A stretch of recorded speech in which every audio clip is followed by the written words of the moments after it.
Hey, hello everybody. Welcome to the second episode of Just the Facts. Tonight we're doing something a little interesting. For those of you who are not familiar with Talking Wax, it's a talk show created by Stefan Adika. And basically what it's boiled down to, it's a vinyl record competition. He invites you on the show. You show your best vinyl against with a competitor, and whoever has the best vinyl 2 out of 3 rounds will win some vinyl from Spinner's Records in outside Nashville, Tennessee. And the way they've got this set up, it's basically like a boxing match. He's got the graphics like it's boxing. They got they're commentating as if it's a boxing round. And of course, in any boxing round, somebody's got to be declared a winner. And the loser goes to this place called the Re-Hab. Now, the Re-Hab is this kind of a fictitious place where we sit until it's time for us to come back on Talking Wax and try to get some glory from the remainder of our collection. But in the meantime, it became kind of a mythical place. George Kalkoff, he's definitely a great artist. And what he would do, he would take images of us that would lose and put us in the setting of a hospital. So each week when there was another loser, he would come get the wheelchair and wheel him off to the Re-Hab. And so that's where we sit. And I thought it's pretty interesting. Each week it got a little bit more mythical, a little bit more of a story about what's happening at the Re-Hab. So I decided to turn it into a virtual rehab facility. So tonight, our guests tonight are people who have been on Talking Wax, have lost their bouts, and was taken to the rehab center. To get you, we got right now. I got 3 guys. Hopefully, we got more coming in tonight that have been in the rehab. So, and we're going to discuss that right after this video. Let me give you a piece of how I interpret the rehab center. And here we go.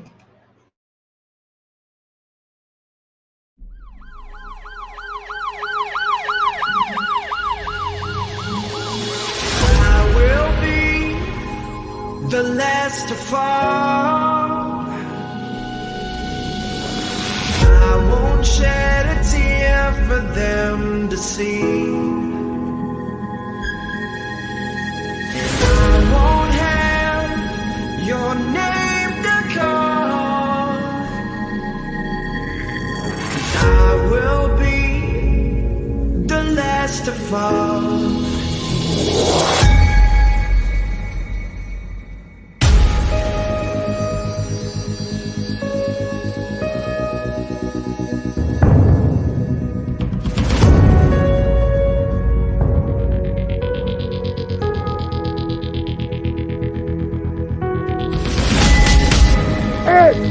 I'm coming for you.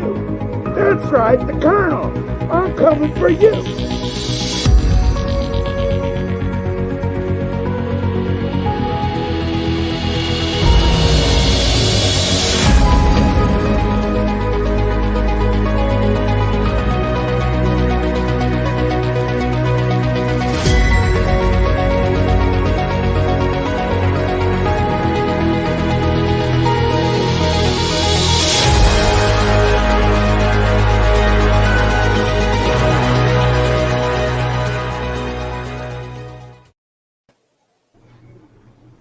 And here we're back.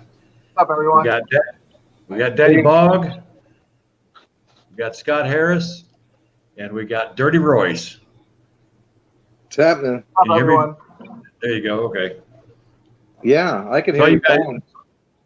So how you guys doing tonight? Good. Doing good, Dan. Let's see who all we got in the audience tonight. I see Zandra, Paul Sawalski, Norma Jean, JB Tharp is here, Justin's here, and Norma Jean. And let's see.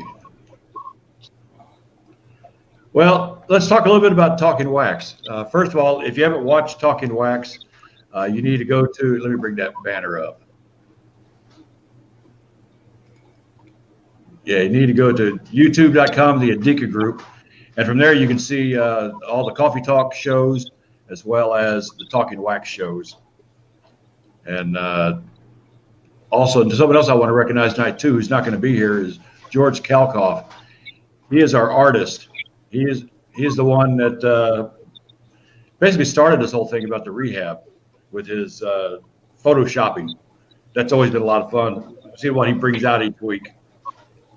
Yeah, George is the man. Now, let's talk about how we saw Talking to Wax slowly evolve into the game show that it is. It was pretty unique how it happened. My take on it was on August 8th. He was basically having guests come on. Zandra, who's out in the audience, was the first one on that night. She showed 45 from her dad's Air Force when he was in the Air Force, which is pretty cool. And then as he brought more guests on, it started to be more like a competition. And Scott, maybe you elaborate on that because you were involved in that. Yeah, I mean, so basically all that happened was that I'm in touch with Stefan, and we've been in touch for a long time. I know Stefan since 1989, probably longer than a lot of you guys have. And we go way back. We, played in a band together, Emperor's New Clothes with Brian Roxy, and so, we used to hang out in the Roxy team in New York City, and we've been in touch, and he was like, I'm doing this Talking to Wax show, you can come on. I was like, okay. So basically the premise was just to be able to show some vinyl, talk about it, get some background on why you really enjoying the vinyl and everything. Just more of a background story based on, vinyl that you're in. And so that night, I showed maybe like 2 or 3 pieces of vinyl, and all of a sudden he was like, are you ready for the challenge? I was like, what are you talking about? Ready for a challenge? Like, we got a challenge going on. I was like, okay. So he brought on Royce, who wasn't yet Dirty Royce, but Royce. And so, we were talking about different types of vinyl. And I basically pulled, vinyl that I wanted to talk about that wasn't really about necessarily being in a competition with anyone. And Royce started pulling out all this crazy stuff that he had from back when he was a teen and stuff. And I was like, oh my God. I was like, can I actually pull anything out of my collection that can even come close? And then it just started evolving. So like that one night that we did that, we went a bunch of rounds. I didn't win that, but I did win a few rounds. And then the following week, Dan, you were supposed to go up against Daddy Boggs, and Daddy Boggs couldn't get onto the link for whatever reason. It wasn't working for him. So I actually went up against you, Dan. And Dan's got a great collection. He's got some crazy stuff. If you remember that show, he pulled out Pantera's first record, and that was just like really, really hard to beat. I didn't pull anything like that. I had no idea that I was going to be competing against Dan or anybody.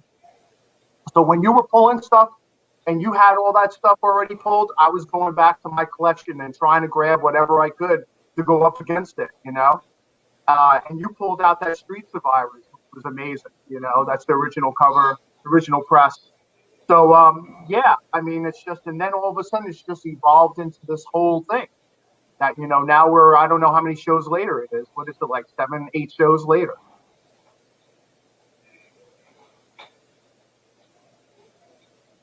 I can't hear you, Dan. You're muted. Yeah, that my bad. Yeah, the following week is when I was supposed to go up against Royce. No, you were supposed to go up against Royce. But Royce, I think you had a power outage or something out there in California.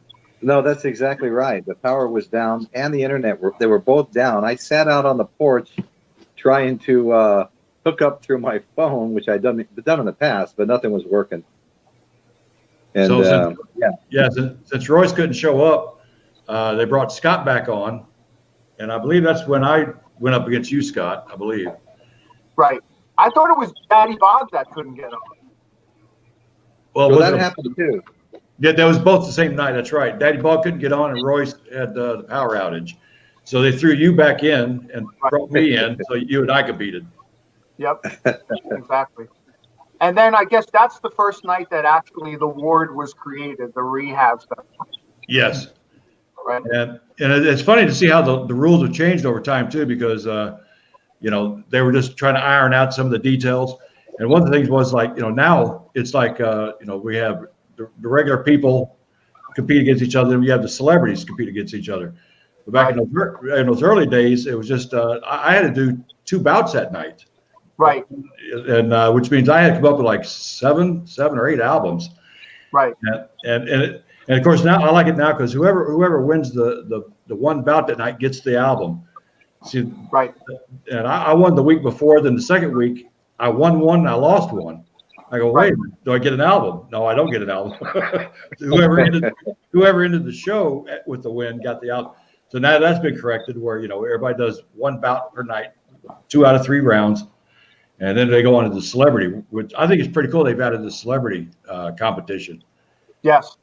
I mean, adding Ed Stasium in there and Rachel Bolan. Yep. Well, they're going to have Kenny now on too, right now? Who? Like you said today, Kenny Arnoff, right? I think that's right. Yeah. Well, he wouldn't really 100% commit to it, but it looks like it will happen, I bet. Yeah. So anyway, let's see what's going out in the audience here.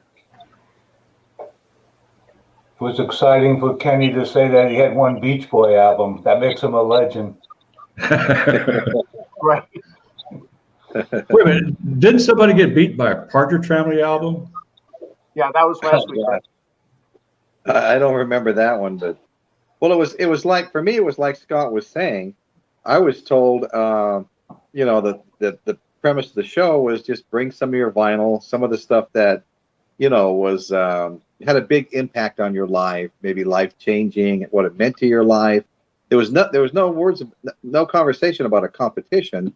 Then Right. it finally kind of developed that night between Scott and I, and I can remember toward the end of the show, Stefan turned to Ove and the Wizard and said something to the effect of, "Gentlemen, I think we have our format for the show going forward. The competition part of it." And that's it. After that, it was all about the competition. But my albums I came on with, some of them, the covers were, you had to hold the cover to keep the record from falling out. I mean, some of this stuff dated back to like 1960. And it was my mother's and father's. I just grabbed this stuff that was off the top shelf in my bedroom, and I had other stuff in different places. But I mean, I grabbed that and brought it in. There was a couple of things in there, like my Blind Faith my brother gave me for my 16th birthday, and Disraeli Gears, and a couple of things I like. But then the Herb Albert and the Charlie Pride and all that all came straight from my parents' collection. Well, that's why you're Dirty Royce, right? You're like handling the vinyl rough. Like that's why your covers are all messed up. Yeah, I've improved immensely. Well, I was practicing finessing a new vinyl the other day, and it slipped out of my hand, and I dropped it. I'm like, shit. At least it didn't break. No, we've got the current champ out in the chat, Heidi. She says she's checking out the ward in case I end up there soon. Well, I'll tell you though, George wheeled me in for the first day, and Dr. Hanover took over. But if you want to know about Nurse Bucket and Nurse Ratchet, I can tell you about them. But yeah, they've been pretty good. I know that Nurse Bucket likes a lot of 70s disco, but Nurse Ratchet likes the crazy. She likes all the black metal and the goth. So we've been bonding over that. He brought her vinyl out too. Like here. Yeah. The Bauhaus, Bela Lugosi's dead. But then Nurse Bucket's into this. Can you see it? Oh, Eddie Martin? Oh man. Oh, okay. Yeah. So that's how it's been going there. But we have a lot of company now. We had, Dirty Royce is in there, Daddy Boggs in there now. We've got Ed Stasium in there. Yeah, we have even. I don't know if I've seen. I haven't seen Ashley in there yet. He is in there, isn't he? You haven't seen him. Yeah, those pictures change so often that it's hard to keep an updated one. In fact, I'll show you the latest one that I've got. Where are we at here? Here we go. He's bruised up pretty good. Yeah, there's what we got so far. There's Levi. From left to right, we got Levi, the Colonel, Ed Stasium, Daddy Bog, then myself, Scott Harris, and Dirty Royce. Yeah. Nice. Is that hiding in the back there? There's an old one of Ashley where he's beat up, bruised with stitches, but it was never really in the ward. Yeah, I don't have that one available. Looks like his eyeball's all swollen. Yeah, that's right. Right. And But stitches if you- across his head. If you look at the picture, though, there's like a woman that's off to the right. That could be Heidi, if she gets there. What is it? Right. In the wheelchair? Yeah. Okay. Yeah, Heidi, we've got a Let place yours reserved go. for you. Everybody ends up in the asylum, well, the ward. I was going to say what makes the competition tough is that first round. If you lose that first round, you go to your second choice and you may change because you lost the first round, and that messes you up. Yes. I lost a close one. I lost a close one to Ashley, and then we both came back with Beatle albums. And then the other match I had against Dan, Royce and I had the same album. Royce was off to, as a bystander, and we both had the Hendrix. Who was it? Otis Hendrix Redding. and Otis Redding. Otis Redding, yeah.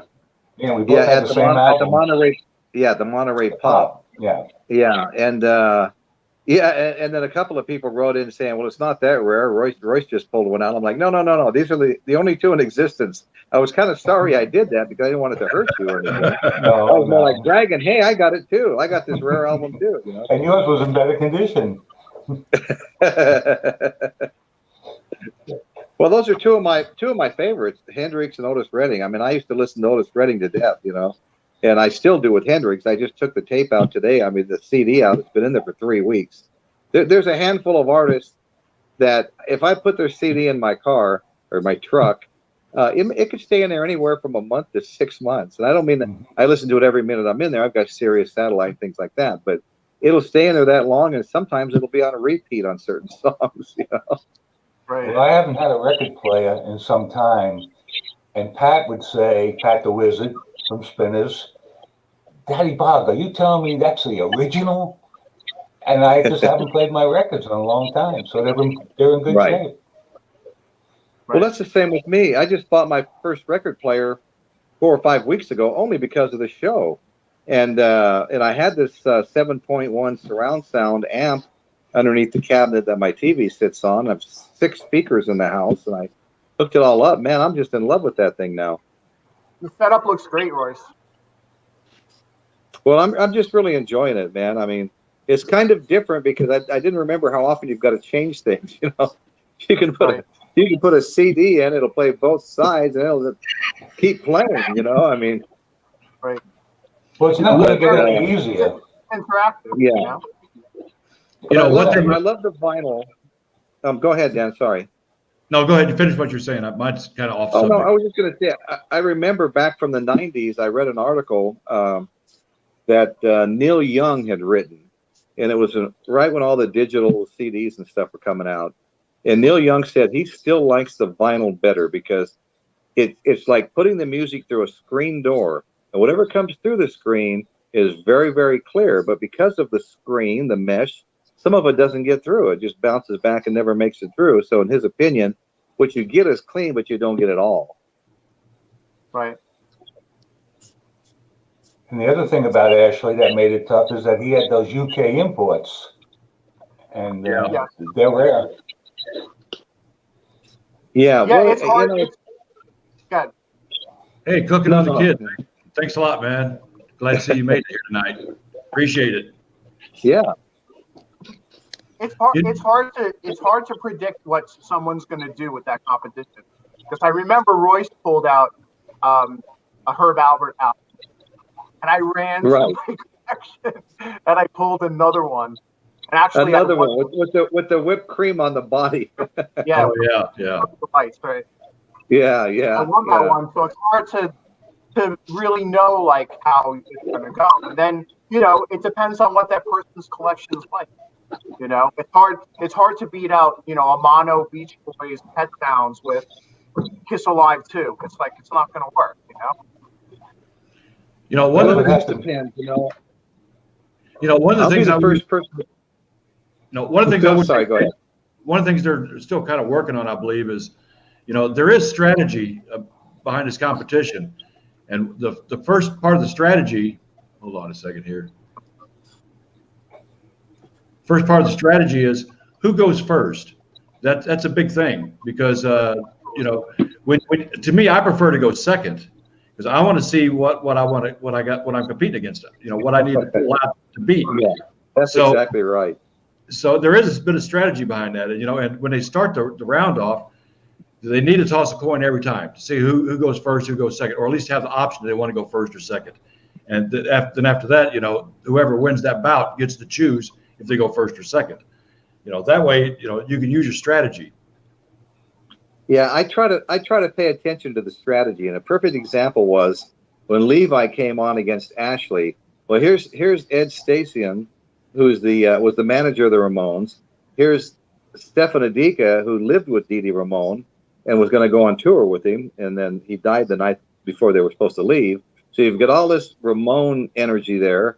And what does Levi pull up for his first album? A Ramones. Well, that was strategy, and it was smart. And he won that first round.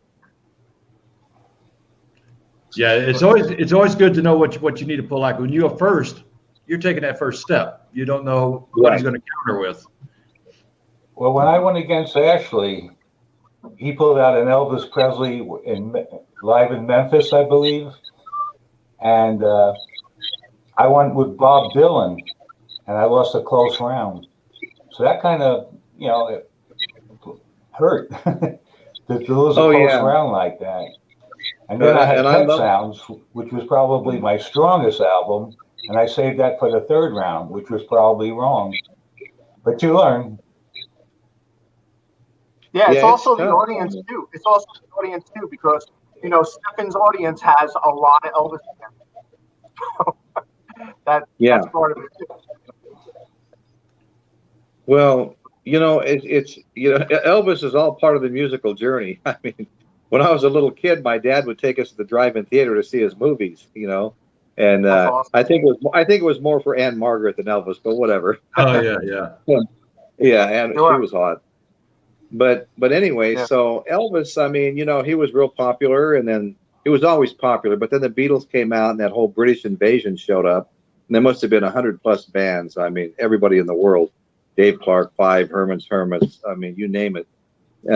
Jerry and the Pacemakers. I mean, there was so many bands came, and Elvis kind of got diminished a little bit. It was kind of still considered the king of rock, but this was a different kind of rock. You know what I'm saying? Yeah. 4 or 5 guys in a band playing guitars and stuff. And he started to slide as far as popularity, but then he'd make a new album. There'd be some songs that were on top of the charts, and he'd come right back up. But I mean, he had some pretty stiff competition for the king of rock with the Beatles, the Rolling Stones, and all of them. Well, you mentioned the Herman Hermits. I actually saw those guys in concert. The original band. Yeah.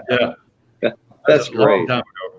Hey, I was in 6th grade when the Beatles hit, and then after that, it was a flood of these other bands, and it was like nothing I've ever seen before or since, to be honest with you. Well, I remember the big thing was, the Rolling Stones or the Beatles. Which you had to pick exactly. Which one you want. I liked them both. I loved them both too, but with my California cousins, I'm back here in like Henderson, Las Vegas, Nevada, and my California cousins, it was all Beach Boys for them. And I'd show up at my cousin Johnny's house when I was a kid. He'd go, "Yeah, the Beach Boys are a lot better than the Beatles," and I'd be like, "No way, man! The Beatles, this and that." We'd take turns naming hit songs, and we'd finally both exhaust ourselves on trying to come up with new hit songs, and we'd agree that they were equal. Well, they always say the Beach Boys are the American band. That's right. That's exactly right. I love that video I just found and posted. It was Jimmy Page playing with the Beach Boys. That was great. Oh, yeah. How did that happen? I don't know. Well, you had Jeff Beck touring with Brian Wilson. Yeah. I love tripping across stuff like that. Like Jimi Hendrix backing up. Junior Walker and the All-Stars, one of the funniest things you'll ever watch on video. And he's back there just playing the role with all the horn players, just rocking this way, rocking that way, rocking this way with his guitar, and just a backup band. But every once in a while, he'd turn his hand over the top of the neck and start fingering the fretboard. I mean, he was just dying to cut loose. But in those bands, you just couldn't. And I don't know if you guys know this, but there was a tribute to Hendrix that was circulating 5 or 6 years ago, and probably the greatest guitar players left alive were part of that tribute. And I got tickets to see him at the Arlington Theater in Santa Barbara. And it was just such a fantastic show. And Jimi Hendrix played for so many bands. I mean, he played with Little Richard, who he liked playing with, because Little Richard let him get a little wild on the guitar, whereas the other guys just made him stay in his place. But the one story that really sticks out to me from that concert was Ernie Isley. He was the kid of one of the Isley brothers, and Jimi Hendrix was playing guitar in the Isley Brothers band, and he lived with them for several years. And Ernie Isley was talking about how Jimmy was teaching him to play the guitar when he was a little kid and telling stories about Jimi Hendrix. And then he started playing. If you closed your eyes, you were listening to Jimi Hendrix. It's like, man, this kid learned well. But I mean, the whole show was just spectacular. But that Ernie Isley story just really killed me. I'm going to take it back one step further, Royce. Hendrix started out with Joey D and the Starlighters. Was that right? That's right. Wow. You had a question there from Cooking with the Kid, Dan. Okay, that's amazing. He was asking what was the best album so far selected. Was it? Don't see it. Let me scroll here. Oh, there it is. Okay. Question: what has been the best album played so far, in your opinion, on Coffee Talk or Talk of anyone so far? That's a tough one. Yeah. There's been so many good ones. I like the Tom Jones 19 press. Yeah. Tom Jones 19 press. I wonder if it's too late for me to use that in the competition. Every time I pull something like that out, Stefan goes, "Royce, what the hell's wrong with you? You might have won with that." Yeah, I try to keep my ammunition hidden. And, the thing is, I'm actually running a little low now. I mean, because I think I've had to do 10 albums so far. So I don't have a whole big collection. I mean, I've got a big collection, but most of them are just off the shelf stuff that's, just everybody has. But there's a few. The one I'd really like to show, but it's in really bad shape, is my very first album I bought when I was a kid, Chicago, live at Carnegie Hall, a 4-album set. Oh, no kidding. That was my favorite. It's a 4-album set. It had a huge poster that would cover a wall. It had a brochure in there about Carnegie Hall. Then there was pictures of all the guys performing. I love that album. But, here it is, 50 years later? It's right. Seen its day. So Carnegie Hall, you remember what year that was put out? I think that was 1971 when they did Carnegie Hall. Yeah. I've got a pretty good Chicago story. I think I'll save for the competition. Oh, okay. It's actually a great story. It's a great story. I've got a few great stories. Speaking of Jimi Hendrix and Chicago, I guess Jimi Hendrix and Chicago somehow ended up playing together one time. And Jimi Hendrix was backstage talking to some of the guys from Chicago and said, Terry Kath is a better guitar player than I am. It's Terry Kath from Chicago. Wow. So, and when you watch Terry Kath play in those early days, oh my God, that guy was a genius. One of the best. But out of Chicago, my favorite member out of Chicago is Lee Loughnane. He played the trumpet player. I played the trumpet for 7 years, and I remember coming home from school and just playing by ear his parts. And I love Chicago. Then in 2001, we were out in Vegas, and they were playing the Stardust Hotel, the Wayne Newton Theater at Stardust. And, of course, they got these ramps that come out by your tables. There's Lee Loughnane standing right in front of my table playing the solo. I'm going, oh, my God. Couldn't believe it. That's crazy. Yeah. Well, Chicago had that studio in Colorado. Oh, yeah. Caribou Records. And the Beach Boys were there, and they wound up touring together with Chicago. And Dennis Wilson stole John Lamb's wife, Karen Lamb. Oh, is that right? Yeah. Well, and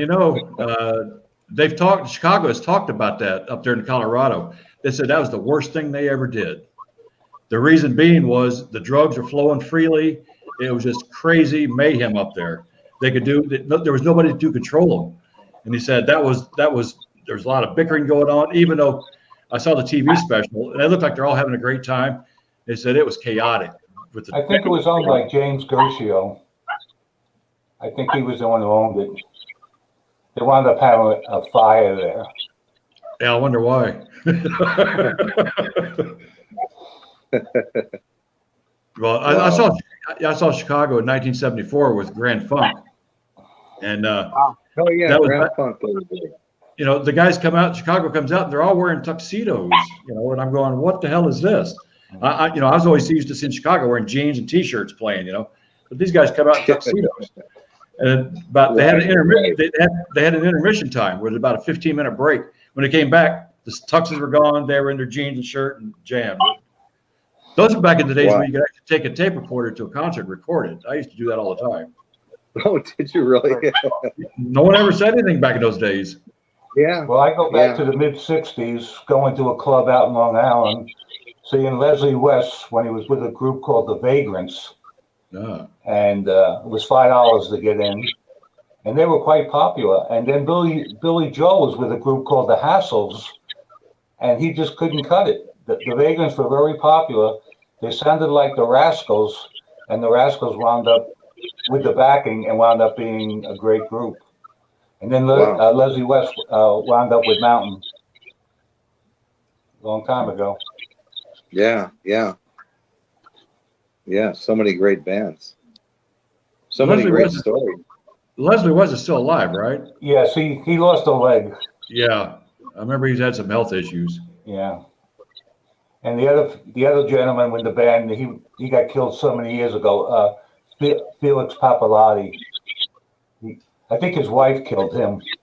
Oh, crazy times. Oh, wow. And then there was another Felix. He's with the Rascals. That's Felix Cavalier. And the Rascals were a great group with that Hammond B3 organ.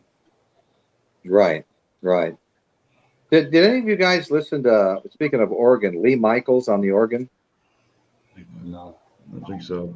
Oh man, Lee Michaels, he played the organ, and kind of like a Jethro Tull playing the flute. You know, he played the organ. He was the front guy. He sang songs, and man, if you ever want to look up Lee on YouTube, type in Lee Michaels music and listen to a couple of his videos. I mean, I used to listen to that guy so much.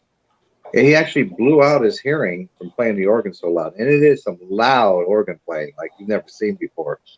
He plays that organ loud, but he was so good. He was really popular with at least the people I knew and stuff. Everybody loved him. Lee Michaels.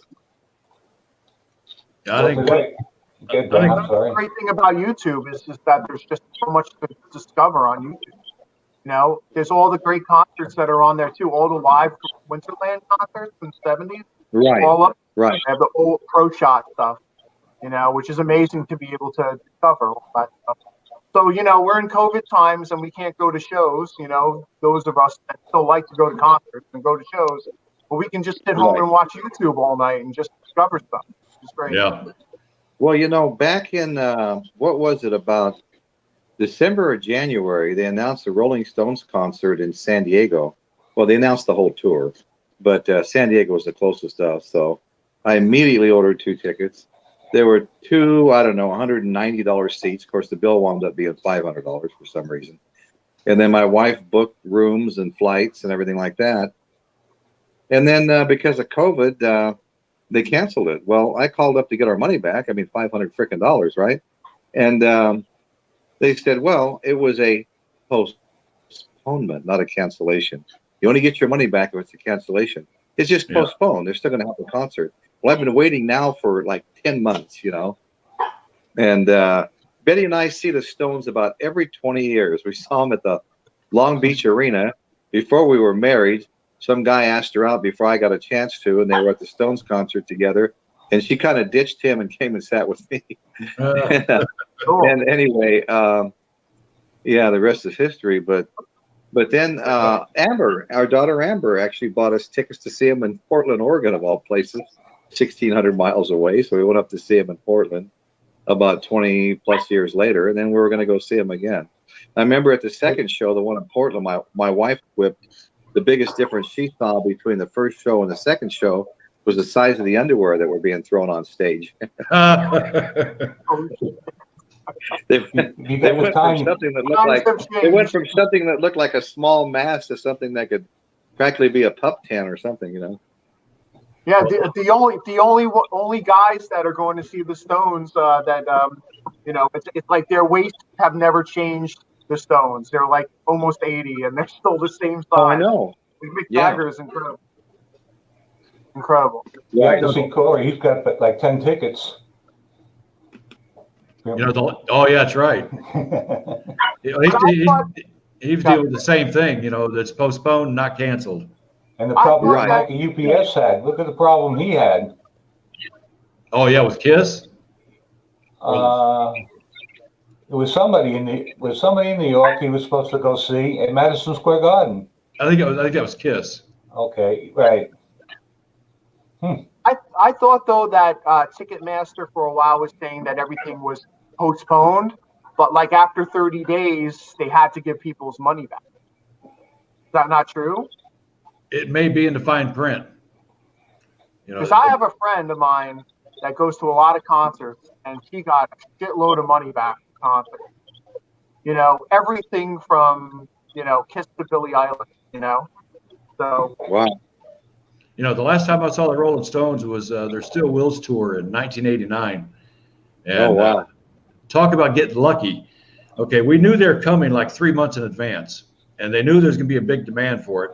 So the radio station said, okay, if you want to get tickets to reserve your place in line, you've got to be at this certain spot, you know, for the ticket agency at a certain time to get a wristband, which got a number on it.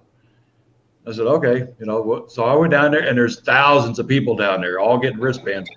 In fact, there was I guess the scalpers actually hire some of the homeless people, and they bust them up there in buses. They're getting out, all these homeless people getting out and getting these wristbands stuck on. And I go, and I said, man, I haven't got a chance, you know. So finally, about the week the tickets went on sale, they said, okay, we're gonna, if you got a wristband, show up. We're going to do a drawing to see who's first in line. And all right. So I get down there, like he's getting, there's probably about 10,000 people down there, all in this little shopping center. And I got there, they already drew the number. Well, I'm trying to find my place in line. Where am I at in line? So I asked a Dallas police officer, said, you know, what number did they draw? He goes, what number you got? I looked at it. I was first in line. I go, you got to be kidding me. First in line. So I go up there and I walk right to the front of the line. The news media was already interviewing the guy that was first in line, and then suddenly, oh, you're first. Then they all started interviewing me. I got 6 front row center on the Cotton Bowl for the Rolling Stones. 6 front row center, all at face value, $35 a piece. You know, and what I did, I already promised a buddy of mine 2 of those tickets, and I was going to use 2, so I left 2 extra tickets. That was the year the Dallas Cowboys won 1 game, so I did a football pot. It was $20 a square. I made $2,000 off those 2 tickets. And we went ahead and, you know, I said, well, if whoever wins, the guy that won bought 1 square for $20, and he got 2 front row seats for the Stones for it, plus a limo ride. I threw in a limo ride with my little extra earnings there. So we went in style that night, and we got there right when Living Colour was about to finish up their set. Missed most of it, but couldn't believe it. 6 front row center for the Rolling Stones. I mean, we were so close, I could see Mick Jagger sweating. I could hear him over the microphone. And we were that close. I went, this is badass. That's amazing. Great concert. Oh no, that is badass, big time. Well, you take some of the guests that Stefan has had on, and you may not be familiar with all of them.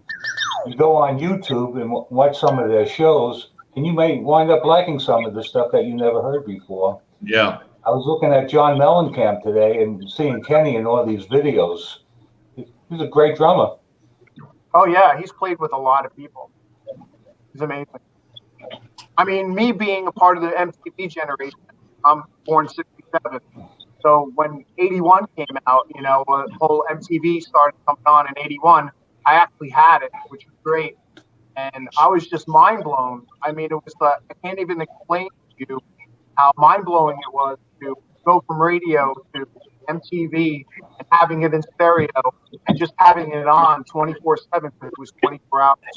and just everything that came through was just something that you didn't get from classic rock. Yeah. You know, it had a little bit of alternative. It had a little bit of, you know, there's new wave, there's metal, there's all that different stuff that's happening all at the same time. So bunging all that stuff in was amazing to be able to experience. Now, all those, they had all those concert footage concerts too on Saturday night. So you would get all new bands too. I mean, you would get Rush Exit Stage Left that people were like, "What is that?" You know, totally new. So yeah, so John Cougar Mellencamp. I mean, I remember it from FM radio, but when he was MTV sensation, you know, it's like he came on MTV. He was one of those artists like Billy Idol and Michael Jackson that was just constantly played. And Jack and I, that's why I asked that question today and at Coffee Talk about that drum fill. So as a drummer, I mean, that's an amazing, that's like an iconic drum fill from the MTV generation. It was really cool to hear him break it down. But yeah, Kenny's an amazing drummer. You know, something I remember, you know, I'm old enough to remember way before MTV. And they used to have, I'm sure Royce remembers this, and probably Don too, Don Kirshner's rock concert. Oh, yeah, I remember it too. Oh, yeah, yeah. Yeah, Don I Kirshner's remember rock that. concert. We also had the Midnight Special. That's great too. Then there was, on cable TV in 1979, there was a thing called Video Concert Hall. And they'd play like 1 hour, nothing but videos. And I used to watch that every day. Then when MTV came out, you know, when it was 24/7 music videos, that was a dream come true. I mean, any time of day, there's music videos going on. Yeah, you had Radio 1990 and all that too, you know, those night flight. Oh, yeah, that's right. Well, in New York, Yeah, we got Murray Decay, Cousin Brucey, who's still performing, I Cousin believe. Brucey. And there was an old radio show called Make Believe Ballroom with Martin Block. And he used to play the top hits every Saturday morning. Make Believe Ballroom. That's going back into the late 50s. Well, since we're going back that far, when I was a little kid, I remember my mom used to watch a show called Sing Along with Mitch. Yeah. Right. Yeah, I remember that too.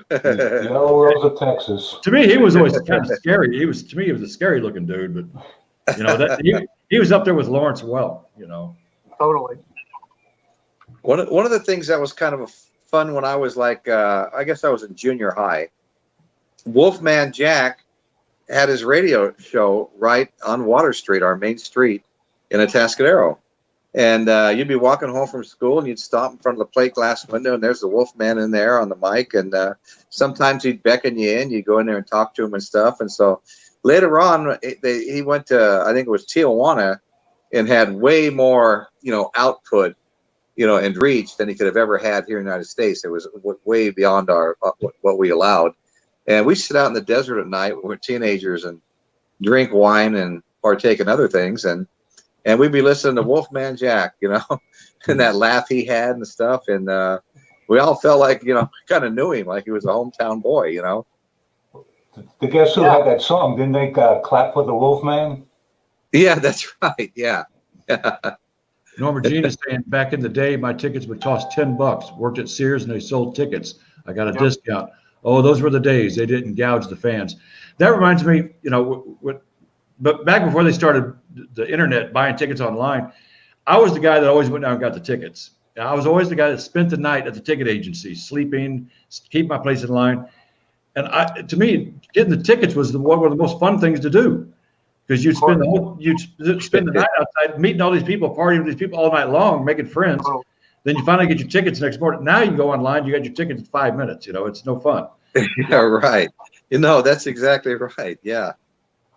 When I was in high school, we had a club card that you go into New York City and you got $1 off.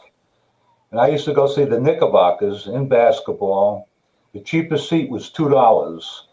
So we got $1 off. I seen NBA doubleheaders for $1.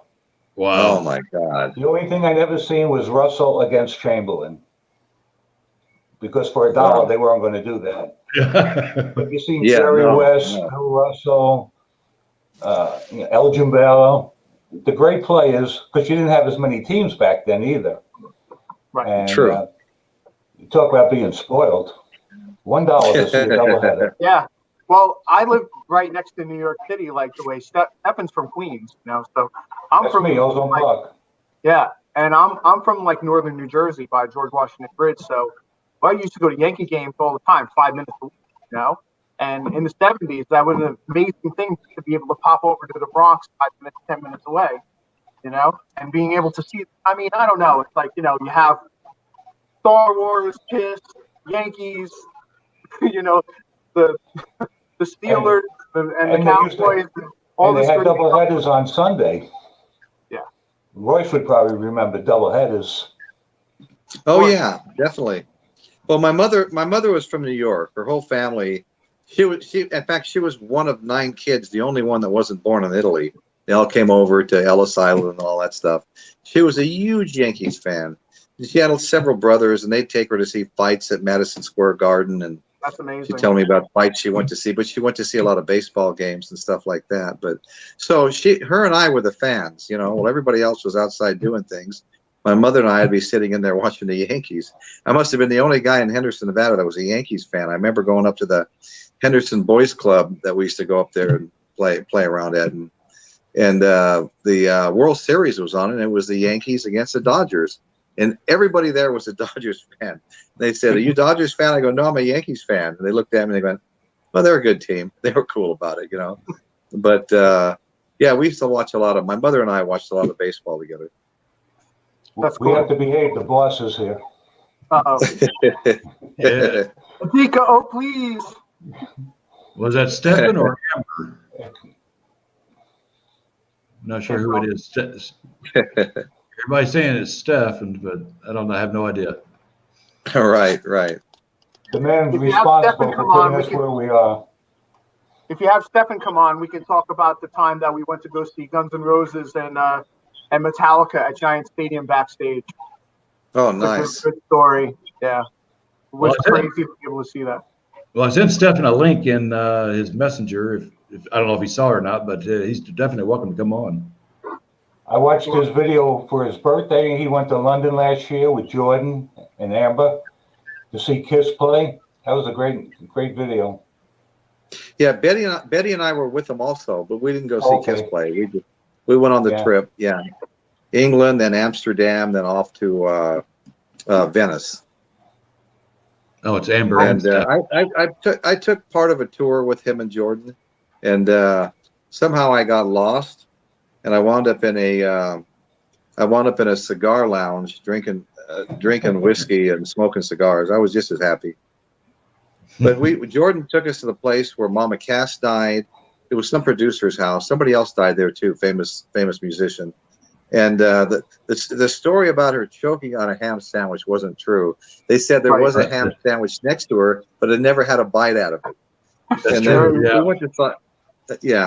we went to saw a lot of stuff. The Trident, I think it was Trident Studio, and this street full of shops where the Beatles and Hendrix and a lot of the rock stars would go shop for their clothing, all kinds of trippy, trendy stuff. And it was a fun trip. I actually liked probably England better than everything else I saw. The English were cool. Well, I was fortunate to be stationed in Germany. I went to France, Spain, and Amsterdam with a war going on, so I was lucky. Wow. Wild. Yeah, one of the things I used to do when I was in the military, I was stationed out in San Diego for about a year and a half. And fortunately, my ship wasn't able to get out to sea very often. It had a lot of mechanical issues, so we were always in port a lot. Every Friday night, I was at a concert down to San Diego Sports Arena. Every Friday, and I can't tell you how many bands I saw out there. I mean, you name it. Back in the mid '70s, I saw them there. I mean, everybody, The Who, Led Zeppelin. Oh yeah, just anybody. It's bands I would love to see again today. And out of all the bands I've seen, but the only band I've never seen yet, and I probably will never see them again, is AC/DC. Never saw AC/DC. No, they're doing a new album. Is Brian Johnson coming back? Yep. Oh, okay. There's promo totally all over the internet about it. Yeah. They have a snippet of the song, of their new song, and totally sounds like old school AC/DC, almost like Power is here. Well, there's a tribute band here in Dallas for AC/DC, and the lead singer sounds exactly like Bon Scott and Brian Johnson. Wow. It's unbelievable. You know, they're really, really good. So I thought, well, if I can never see AC/DC again, I could watch this tribute band, and that's about as close as I'm going to get. But yeah, if they're coming back around, I'm going to see if I can see them this time around. Yeah, hopefully, you know, get rid of the COVID stuff. I just know I'm too old to do the outdoor concerts anymore. My wife and I went to our very first concert together in July 4th, 1978, in the Cotton Bowl called the Texas Jam. The Cotton Bowl, when you fill it with 100,000 people on July 4th, it gets extremely hot. It was 120 degrees on the floor. You know, it was so hot they ended up getting fire hoses from the stage and just started hosing us down. But we made a tradition. We went to many, many of those outdoor concerts. And our last one was a year ago. But luckily, we're older. We bought VIP tickets. They, you know, actually had us in golf carts and drove us up to our seats that were shaded. We had dinner. It wasn't it wasn't like the old days. But we got to see Chicago, ZZ Top, Edgar Winter, a bunch of bands. They were celebrating the 50th anniversary of the Louisville Pop Festival, which happened 2 weeks after Woodstock. Basically the same lineup back then, but the only bands that showed up this time was Chicago that were originally there 50 years ago. All the other bands are pretty much gone. But Grand Funk was going to show, but there was a hurricane out in Florida by that time, and they couldn't show up. But yeah, I'm done with the outdoor concerts. Did you guys ever see Grand Funk back in like the early 70s? I saw them in '74 when Working American Band came out. Cool. That was good. I still remember that concert, a piece of that concert very vividly. When they're playing I'm Your Captain, they had a big projector screen in the back of a seagull flying, you know, and then when they did Working American Band, they had these lights across the stage, red, white, and blue flashing across the stage. Still remember the setup they had, but yeah. That was when they were 4-piece, right? Yes. Was it 4-piece? No, just 3-piece. It was 3-piece. That was a really good band. I mean, that band was like an essential 8-track when I was a teenager.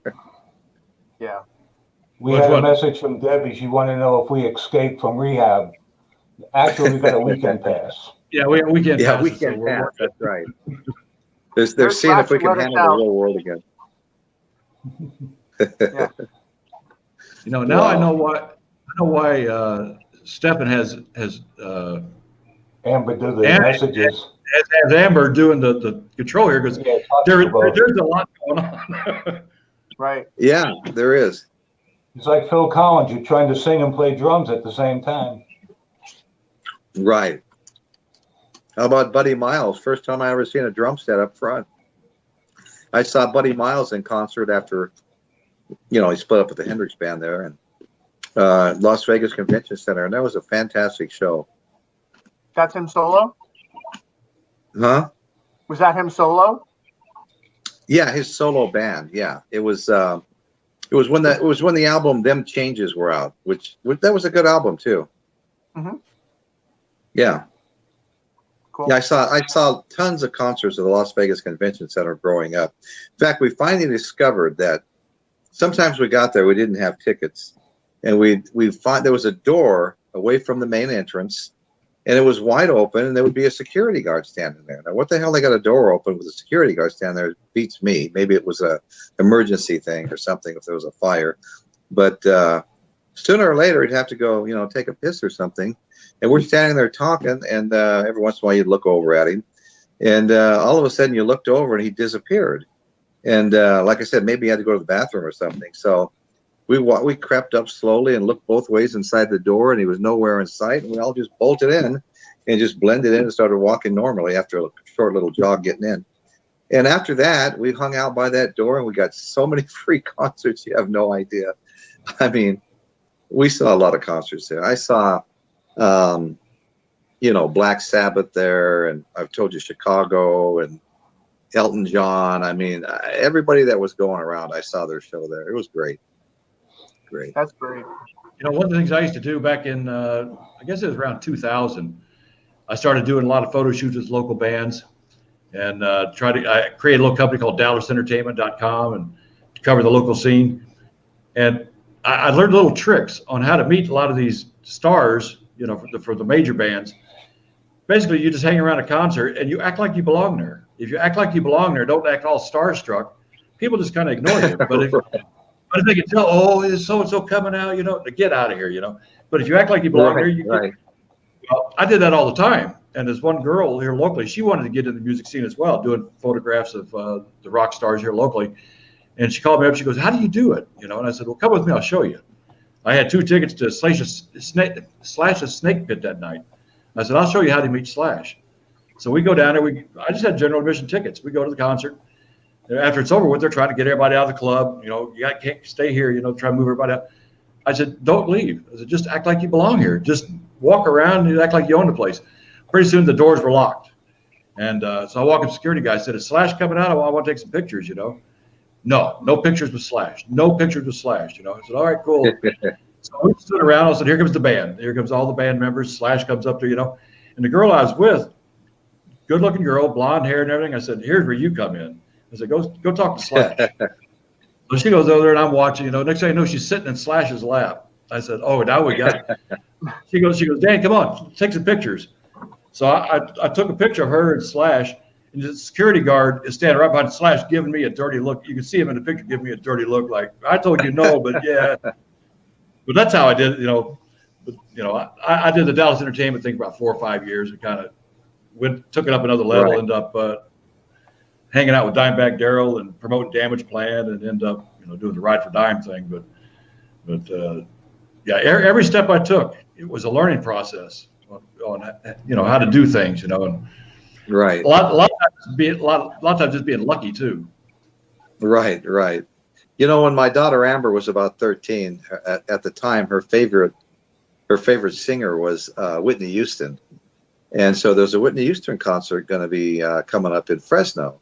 So we didn't tell her. Betty and I bought tickets for us and her to go. We're going to surprise her, and I don't think we told her till we got there who she was getting to see, and she was so excited. And we had the absolute worst seats ever. And so I looked at Amber and I said, it wouldn't have been the first time I did this. Maybe I wasn't setting a good example, but I said, "Let's go find better seats." And Betty goes, "No, we're going to get in trouble." And Amber and I started laughing. We're not going to get in trouble. The most that's going to happen, they're going to tell you to go back to your original seat. And but Betty just kept resisting, and we kind of drug her along, kicking and screaming, went down and found these great seats close to the front that nobody was in, and really enjoyed a nice close concert. That was fun. Yeah, you could do that, and with the people, if they do show up with their tickets, "Oh, I must be in the wrong seat," Yeah, exactly. Yeah. It looks so close. 40 rows back. It looks so close. It's not like that at Madison Square Garden when that sort of situation happens, though. Like, get the hell out of here. Well, a lot of times too, a lot of times the way they used to do concerts too, they would always, if the concert was sold out, they still reserved some tickets they wouldn't give out yet. And I remember my wife. Yeah, that's right. My wife and I had just gotten married. This is in September of '78, and it was a Sunday afternoon, and they announced, "We're releasing more tickets to the Yes concert in Fort Worth." I go, "Wow!" And I said, "Let's go see Yes." So we got the little Volkswagen Beetle. We drove all the way to Fort Worth. We got 16 rows from the stage, and I go, "Oh my God, this is great!" They're in the round where the stage rotated around, and so it's a good view of all the guys up close. It was great. What's So- wrong with Well, that? nice. Dan, what's wrong with that? I think that was a tour motto. Oh, really? Cool. What is that, Hey, Scott. 78, 79? 78. Yeah. Hey, cool. Scott, you think you could recall this? I can't see it. Let me bring you up here. What is that, the Fillmore East?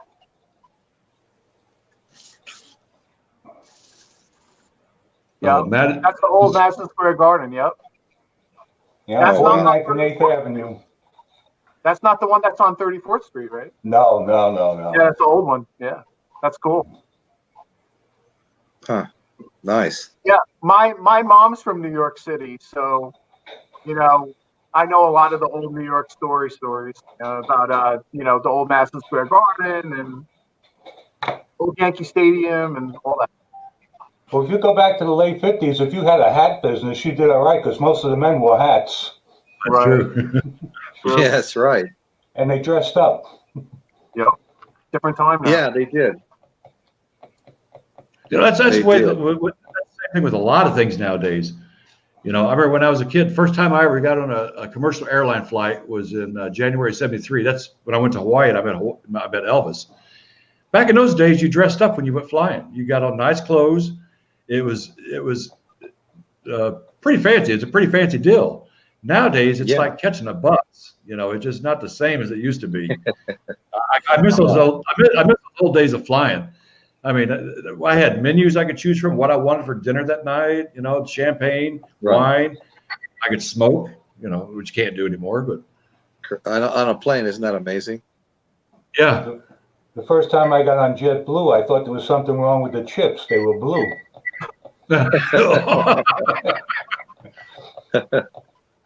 Yeah, I mean, you used to be able to smoke in movie theaters too, right? Yeah, the last so many rows. Yep. Yeah, I remember going to see Star Wars when it first came out that summer, and the last 5 rows was just filled with smoke. You know. Yeah, I never understood that in theaters because, you know, even though I'm a smoker, I don't like being around smoke. I like going places where it's clean air. But the theaters, it'd be like the first 10 rows was smoking, the rest of the theater was non-smoking.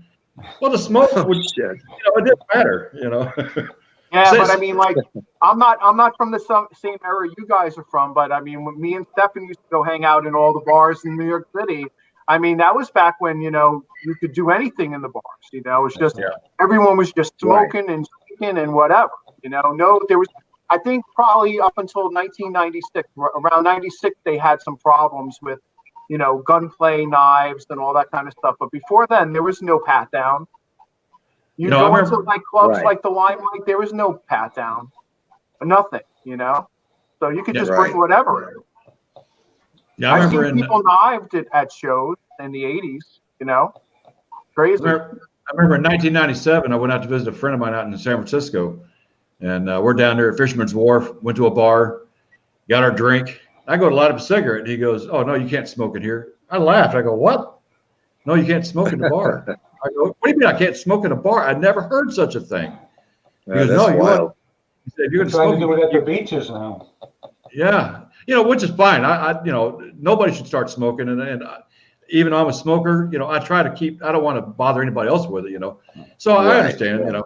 But it was just that change. I used to smoke in my house all the time, but I haven't smoked. I haven't smoked in my house in 15 years. Of course, it's repainted and everything else. It's a non-smoking house. That's why I got my deck back there. I got some place to go. I don't see how I ever smoked in my house before. My parents smoked in the house. It's hard to imagine. Yeah. You know? My parents totally smoked in the house. Got a good question there. You can't smoke in a bar, but a band can use a smoke machine. Right. Different type of smoke. One of the chemical. I guess they're both kind of chemical, but. Well, years ago in the movies, you seen a cartoon, a newsreel, coming attractions. It was like a half hour before the movie started. Now they just play whatever, the next coming stuff or whatever. You know, the previews for a half hour. No? Well, how about when you got 2 full-length features, a bunch of great cartoons, and then the Henderson Theater finally started showing these old Buck Rogers shows. They're like 30, 40 minutes long, but they had this little fake-looking spaceship with sparks like out of a 4th of July sparkler coming out of the back end, and that was, I guess, believable at one time. Oh yeah. Funny stuff. Let's see if we got any questions here. Well, here's something from JB. Talk about a concert. I had nosebleed seats for Styx and who's MSG? I'm not sure who that is. In the 70s. In Madison Square Garden. Oh, at Madison Square Garden. Okay. In the 70s, they kept kicking me back to my seats until halfway through when security said, "Okay, go ahead." Yeah, we used to do that in the old guard. We used to wait a little while and say, "Hey, there's 2 seats down there," and, you know, sneak downstairs. Well, you know, now they build these arenas. Once you're upstairs, you can't get downstairs. You got take you right to the street. But years ago, you can go wherever you wanted. A lot of good way to sneak in too would be if you had a nosebleed and someone else had a front row ticket, or you know you're in the first orchestra, and then they just come back and they just bring you back. You know, That has happened at Madison Square Garden, but that's not happening these days. Well, Well, one time in the old Madison Square Garden, we had to exit through the fire escape upstairs. You go outside and down the fire escape. That was kind of scary. Oh, wow. That is. Yeah, we were talking about George early on in the show. Great and, artist. yeah, and I got some samples here that he's done. This is one of my favorite ones here. Stevie Ray Vaughan. That's great. Yeah, I like Really that. Then we've got Jim Croce. Very cool. I mean, they're amazing. That's an awesome one too. I He's just got my George artwork in the mail. I got my my Bob Marley. I don't know if you can see this one. Let me bring you up here. Yep. I'm trying to the right. Oh yeah, here we go. That's Yeah, great. it's my numbered 1 of 10 Bob Marley. And it's autographed by George. Big Bob Marley fan. Nice. And let's see, this is mine here. This is my dime bag picture that George did for me. It's great. Yeah, you know, I've liked every one of those. I feel like ordering every single one that I see. You know, they're all. Well, George- he's a great artist. Well, George told me, he said he wants to donate a picture tonight for our show. Not donate. Oh, cool. He wants to sell it. He said he said starting bid on this one is $50, and if anybody bids $50 or more, it actually goes to my show. But and here's the nice. Mick Jagger. That's a great Yeah. one. That is a great one. He did another one at the same time with that one. Which one? What was that one? I'm trying to remember what it was. I liked them both. So yeah, he says if anybody, you got to bid $50 or more to get that Mick Jagger one, and he'll autograph. And he does great work. I mean, he says the originals that he does go for like $300, and the copies go for about $100. So we're talking. Yeah. The guy knows it's high quality stuff too. I mean, it's really nice. For sure. Yeah, it's really, really nice. Yeah. And then he does this. That's crazy. I'm trying to help you out here, Dan, with some of the questions. There's one from Kenny B. Has anyone here ever heard or seen Top of the Pops on YouTube? Well, who is it again? Yeah. The Top of show? the Pops. The show? Here it is here. Mm-hmm. Yeah, definitely. I haven't even heard of that. Yeah, it's the show that was in England, right? Oh, okay. I know what you're talking I about. know what you mean. So like the bandstand of England, right? Oh, that's something else. Talking about those shows. American Bandstand. Do you remember Shindig? Yeah. Hullabaloo. Hullabaloo. That's another one. Yeah. Hullabaloo. So there was- that was a good one. There's a lot of shows that around included. before MTV. Yeah. Freddie Cannon had the song Take Me Where the Action Is, Where the Action Is, with another Oh, yeah. show. Someone did a remake of that song. A band called Sweet. Wow. Freddie Tweet. Cannon. Funny. I believe he was on American Bandstand more than anybody else. Really? Freddie Cannon. Huh. Interesting. Freddie Boom Boom Cannon. He's from Massachusetts. Here's someone else that got some George artwork. Janis Joplin from Laurel Rossman. He's done a lot of work, George. Yeah, I don't understand how he has so much time to do that. I mean, he whips them out quick. He really must be fast. Yeah. Another one, Soul Train.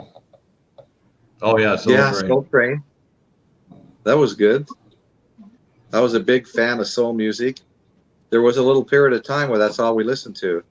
The Temptations. Captain Tennille had their show. Yeah. Yeah. I like a lot of the Motown stuff. I love that deal with- stuff, man. I got to deal with Caitlin here. She wants to beat me so bad. I used to like watching There those was- people dance on Shindig.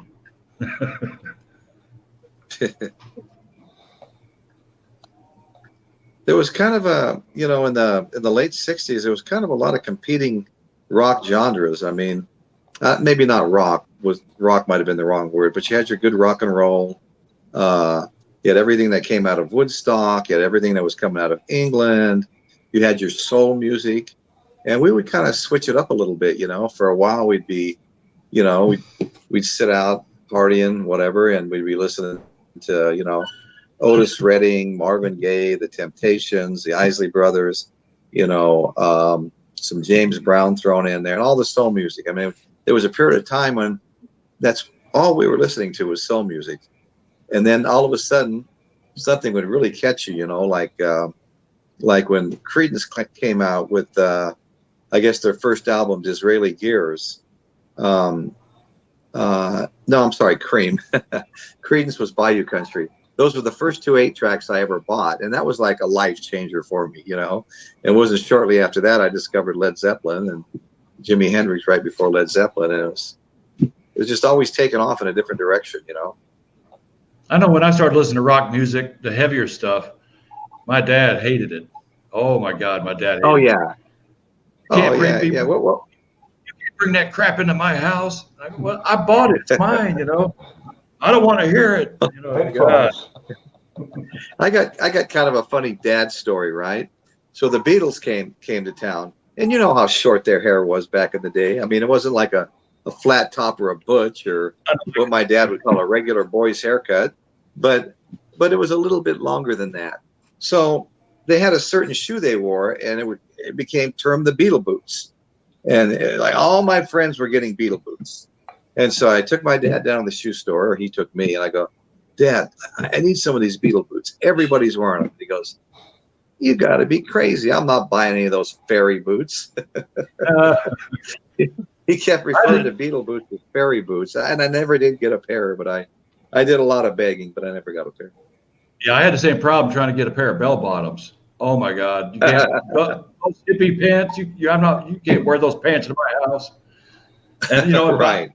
And then about 20 years later, my dad started wearing the flare pants. But of course, by that time they're out of style. I go, Dad, you're off by a few decades. That's good. Have the kids buy jeans with holes in them for $40-$50. Oh yeah. Oh yeah.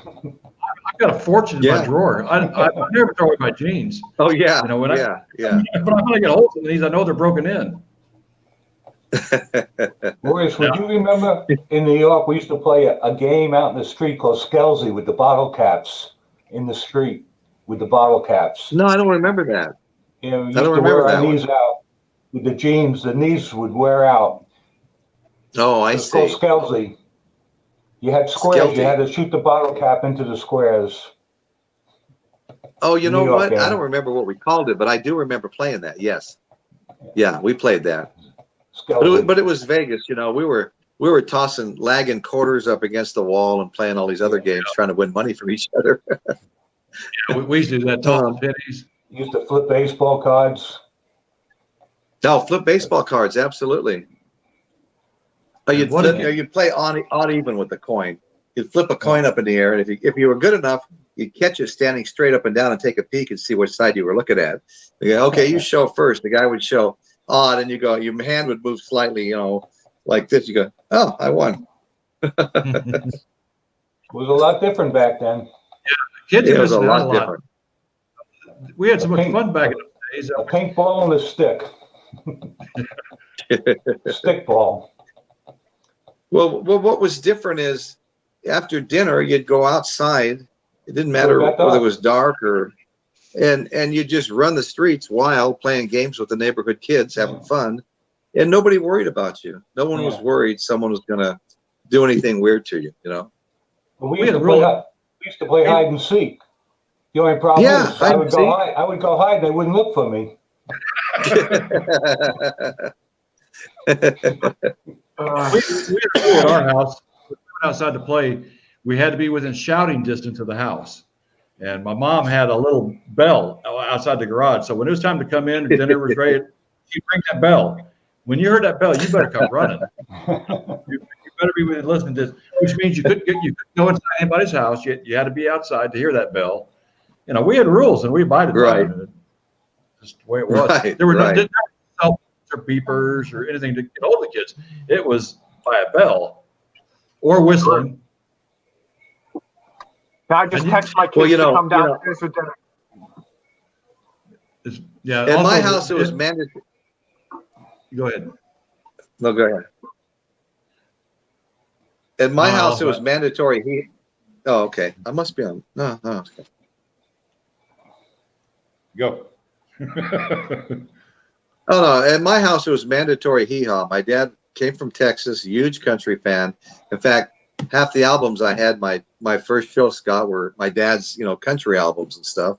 I pulled up that Hank Williams. Everybody said it was a tribute album, and he didn't sing on it. I don't really remember. Maybe he didn't. I thought he did. In fact, I actually never noticed it was a tribute album until I pulled it up and said Hank Williams. But anyway, so he always made us, no matter what we were doing outside, come in and watch hee haw with him. He was bound and determined to turn us into country fans. And you know what?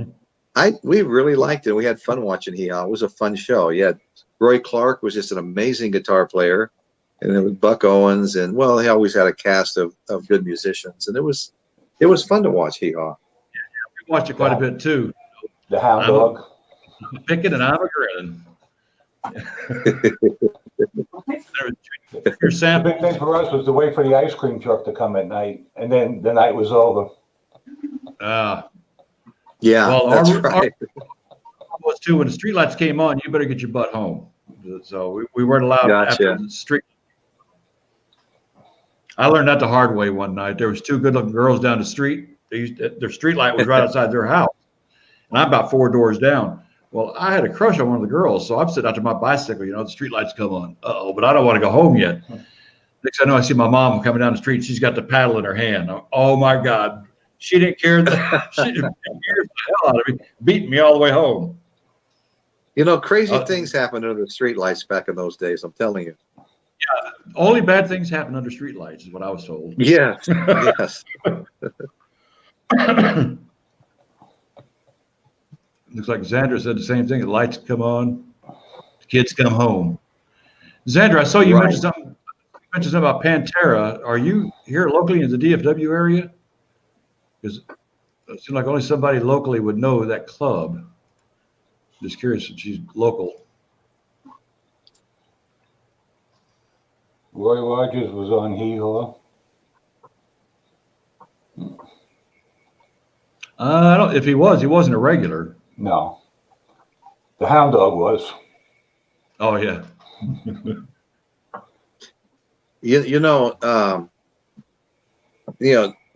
When you Dan, when you beat me on the vinyl thing competition, I thought, man, this guy's going to be the champion for the next 2 months.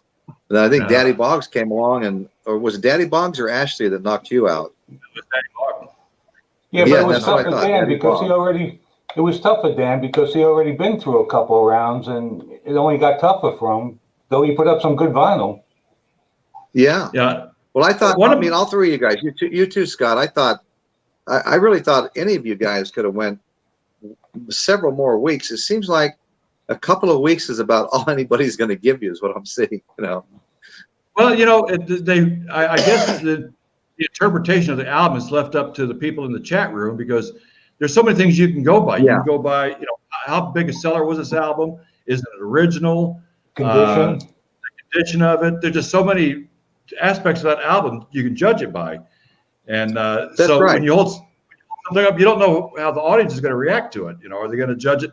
Well, that's a second press, but even though it sold 50 million copies, like somebody come up with a Peter Frampton, that's a pretty common album, even though it was good. But are you going to grade it on the merit of how many albums it sold? There's just so many variables.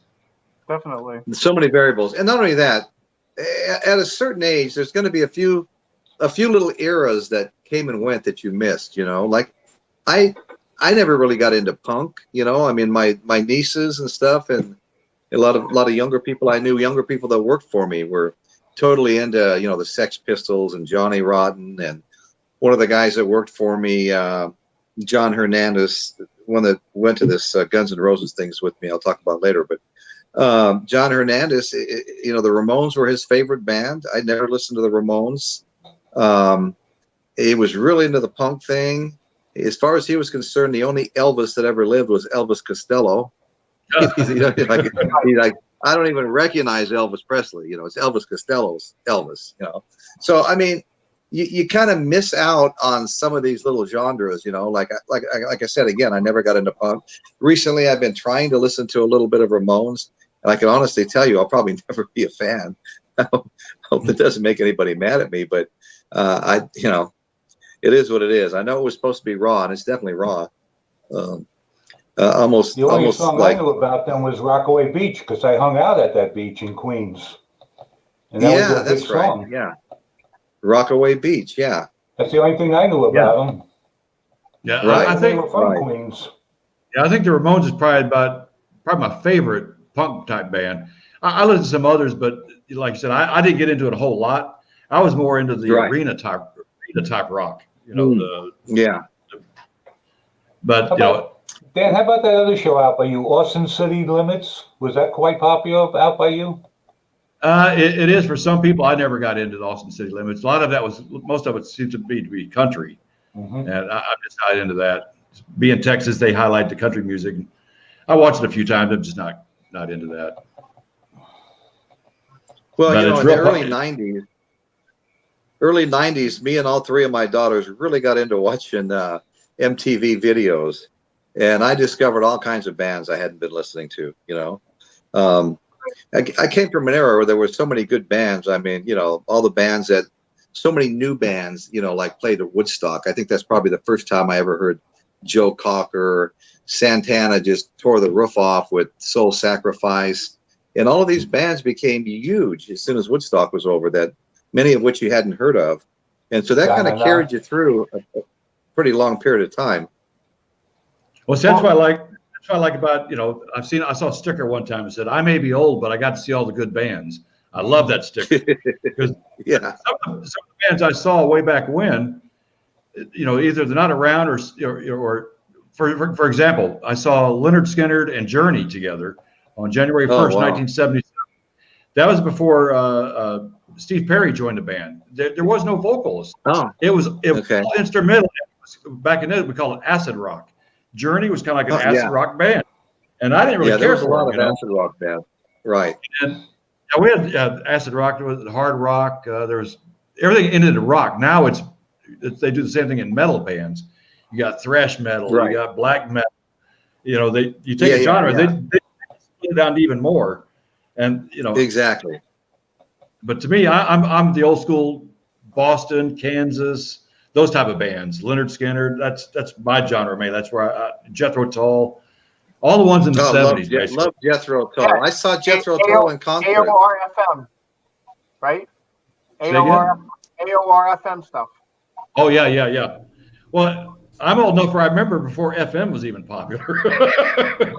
You know, everything was. But you're talking Boston Journey. That's all AOR melodic rock album. Album rock. Yep. I saw Jethro Tull. Saw Jethro Tull at what used to be called the Ice Palace in Vegas. It was an ice skating rink, and Jethro Tull came there and played. Obviously, there was chairs where the ice used to be, but I mean, it was just. I mean, I love Jethro Tull. That flute playing was amazing. Never seen anything like it. Norma Jean says, Royce, Steph's got me listening to the Beatles and Lennon, and Michael's got me listening to Kiss. For God's sake, what the heck? It's fun when Eric is on. That's great. You know, when I was in the military, I was stationed in Guam for a year and a half, well, a little longer than a year and a half. And, you know, it's a fun island to be on for 2 weeks. But when you're there for a year and a half, you get bored out of your mind. So we used to sit there we turned on our black lights in our room, and stereo equipment was really cheap over there. So we all bought really kick-ass stereos, and there's 3 of us to a room. So one whole wall was nothing but stereo gear and nothing but albums. And we would sit there, and the thing that got me through that 18 months being in Guam was Kiss and Black Sabbath. That's all I listened to when I was there. And I said, man, when I get back stateside, I have got to see these 2 bands. So I finally get stateside. About a week later, a dog barking. Okay. No, that's my house. That's my house. But as soon as I got home from Guam, Kiss was in concert in Fort Worth on the Destroyer tour. And I go, oh my God, I saw Kiss. It was great. 2 months later, I saw Black Sabbath in San Diego. Couldn't believe those were my two bands that kept me sane for a year and a half. Yeah, I love those bands too, and I loved Guns N' Roses, and I also loved Metallica. Well, they're both going to play at the same venue at the Cow Palace up by San Francisco, and I got 2 tickets for it. And I wound up giving them to my daughter Amber and her girlfriend because they wanted them so bad. I kind of kicked myself for that. Well, did Amber ever go through the stage? I don't know how old she is, but did she go to that stage with like New Kids on the Block and the Backstreet Boys and that stuff? No, Amber's. I don't know if she wants me to tell you, but 44, I think, and no, but she was. She loved the Bee Gees. I already told you about Whitney Houston, and she was a huge Stephen's Michael Jackson fan. It's Stephen's Way or the Highway. When Amber listens to. Yeah, that's right. When Amber was little, we bought her. She was a big Michael Jackson fan. We bought her this big hand drawing of him. Really a nice one. They were numbered and stuff. And then when there was a period of time where he became a little passé, and some people didn't want to even admit they were his fan. And she doesn't even want to talk about what happened to it. So I don't know whether she threw it away, or what, But it was pretty damn cool. Oh, I got something I want to show you. I'll be back in just a second. Talk amongst yourselves. I think it was 1969. I was in Atlantic City, and the Beach Boys were appearing, my favorite group. And they weren't drawing. There were only like 200 people at the Marine Ballroom on the Steel Pier. I went to the day and night show. Only 200 people. I stood right next to the stage. But it was their downtime. Oh, that's so great. They just weren't drawing at the time. It was a down period for them. They hadn't been out in circulation and stuff. The same thing happened to me. Me and some friends rode our Harley Davidsons back to the Laughlin River Run, Laughlin, Nevada, every year. I think I went 10 years in a row. And we're back there one year, and my wife was with me. And there was one of these newsstands with what's happening in Laughlin this week. And I picked it up and started thumbing through it. And lo and behold, Eric Bird and the Animals were playing in Laughlin. I got on the phone and immediately bought my tickets. Little small venue. I mean, there wasn't a bad seat in the house, and we were probably 6 or 7 rows back. And I mean, to me, that was quite a thrill because I loved Eric Bird and the Animals. And so to get there, go in there and see him, and when he was singing the House of the Rising Sun, everybody in the room was standing up singing with him, including myself, of course. And it was just great. It's my life. Great hits. It's my life. Yeah. Oh, please don't let me be misunderstood. Yeah, they had some great tunes. Great songs. Sky Pilot. Then they have one, Boom Boom. Yes. Yeah. Right. Yeah. Yeah, they had some great hits. I was a big fan. Another, let's see. Go ahead. Something I want to show y'all.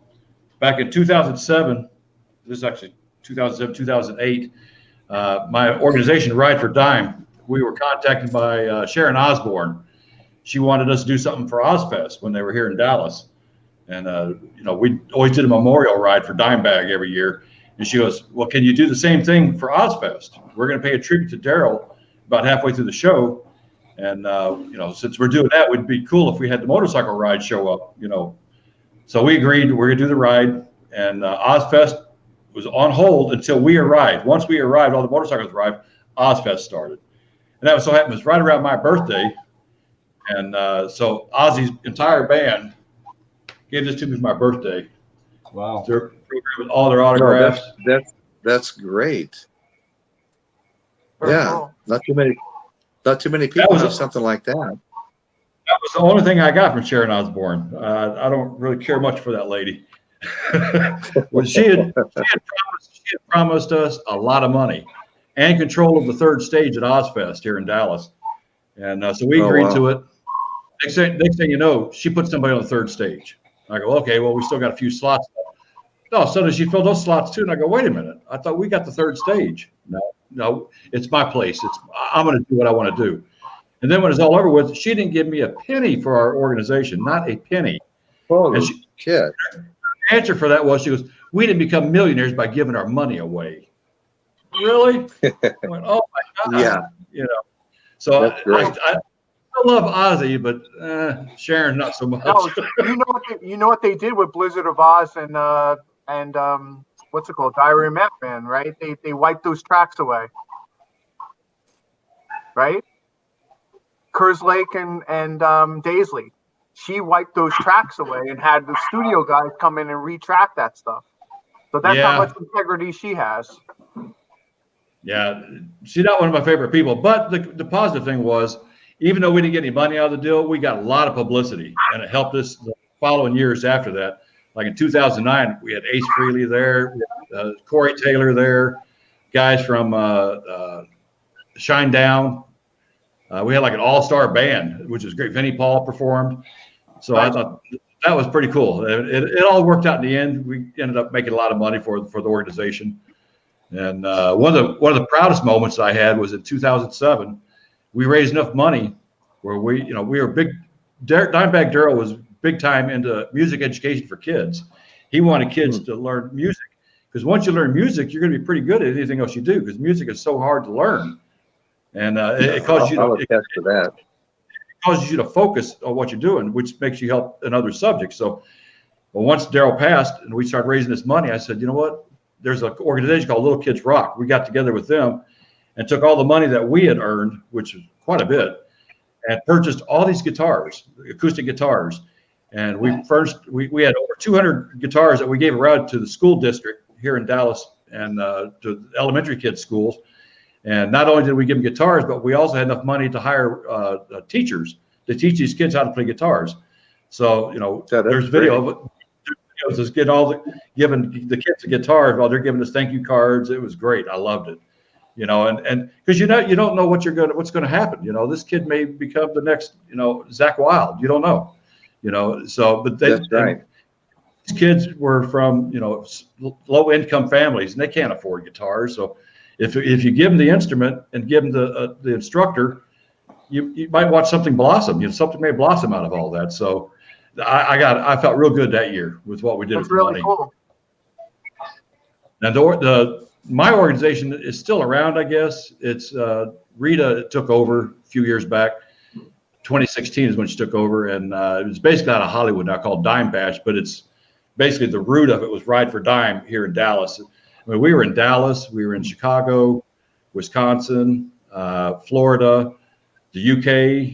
They were getting ready to start one in Australia. We had one in Hollywood, Philadelphia. I mean, we were branching out, and I said my goal was to have have a ride in all 50 states. I wanted to build it up, but we had 50 of them, but we never quite got that big. But when you're dealing with rock stars and all that, sometimes things get difficult. I learned that real hard. Oh, yeah. It's a tough industry. That's right. It's almost how the Beach Boys started out. The parents went away, gave them money for food, and they rented the musical equipment that they needed while the parents were away. That's how they started out. Do what you love. Yeah. Yeah, Zakk Wylde, he was a big supporter of my organization as well. Yeah, he was great. He was on what was it? No More Tears with Ozzy. Yeah. That was Zakk, wasn't it? Yeah. Yeah. I mean, I just instantly liked his guitar playing. He was great. Well, I know he and Ozzy had kind of a falling out because Ozzy was getting upset that Zakk Wylde's music sounded too much like Ozzy's, or Ozzy's music sounded too much like Zakk Wylde. And sometimes it was hard to distinguish which band was which. And Ozzy wanted somebody in there that didn't, that sounded more like Ozzy and not like Zakk. So there was, But I think they kind of made up. I don't know if Zack's done anything with Ozzy since, and I really haven't kept up. But I noticed Ozzy seems to go through a lot of guitar players. Yeah, he does. Seems like there's always somebody there. Zack was there for a while. Yeah. Like Jakey Lee. Randy Rhoads. Yeah, Randy Rhoads was great too. Oh, he was the best. Yeah, you can't replace him, honestly. Crazy Train. No, that's right. Crazy Train was amazing. would be nice to see these groups get back out on the road because we keep losing people here and there. I know. Yeah. Yeah, that's right. That's right. The Rolling Stones Have, will be around have any of forever. you guys seen Buddy Guy? No. No. Buddy Guy, bluesman? Well, No, I Buddy don't Guy, Jimi Hendrix, when he was alive, called Buddy Guy the greatest living guitar player. And I've been to 2 Buddy Guy concerts, and he played in that tribute to Hendrix I talked about earlier. And I tell you what, certain things he plays, you close your eyes, you're hearing Hendrix. It's like, that's Hendrix, but maybe maybe Hendrix was playing some Buddy Guy. I don't know, you know. That's what's always amazing about music. I walked into a heating and air conditioning shop I was doing business with, and the owner was in the office. I was out in his shop, and he had a stereo out there blasting, and I heard 3 Led Zeppelin songs sung by somebody else. And so finally he comes out, and I said, hey, who the hell's singing all these Led Zeppelin songs? Sounded pretty good. And he goes, no, you got it backwards. This guy sang these songs in like 1942. Led Zeppelin singing his songs, you know. Yeah. And that's always kind of amazing, you know. See this stuff getting recycled. You think you're listening to the original artist, and you're not. Yeah, Robert Plant did a lot of that too on his own with the Honey Drippers. Did you ever hear the Honey Drippers?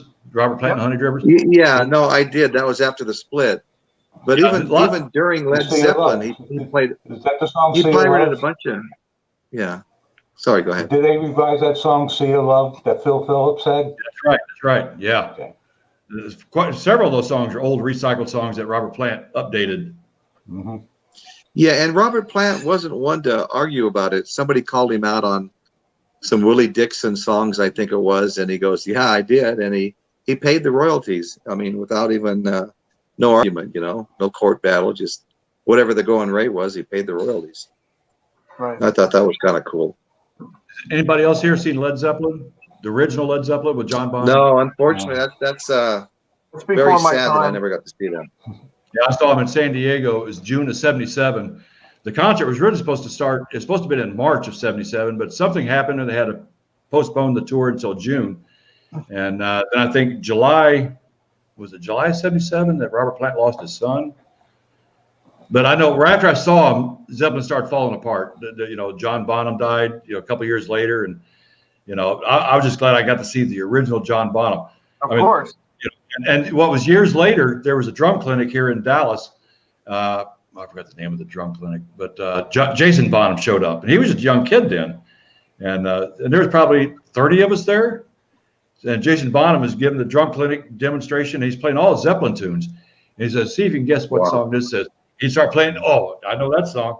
I got a whole lot of recording of Jason Bonham doing that. This back in '92, and so I got a video of him doing that. That somebody tapped me on the shoulder.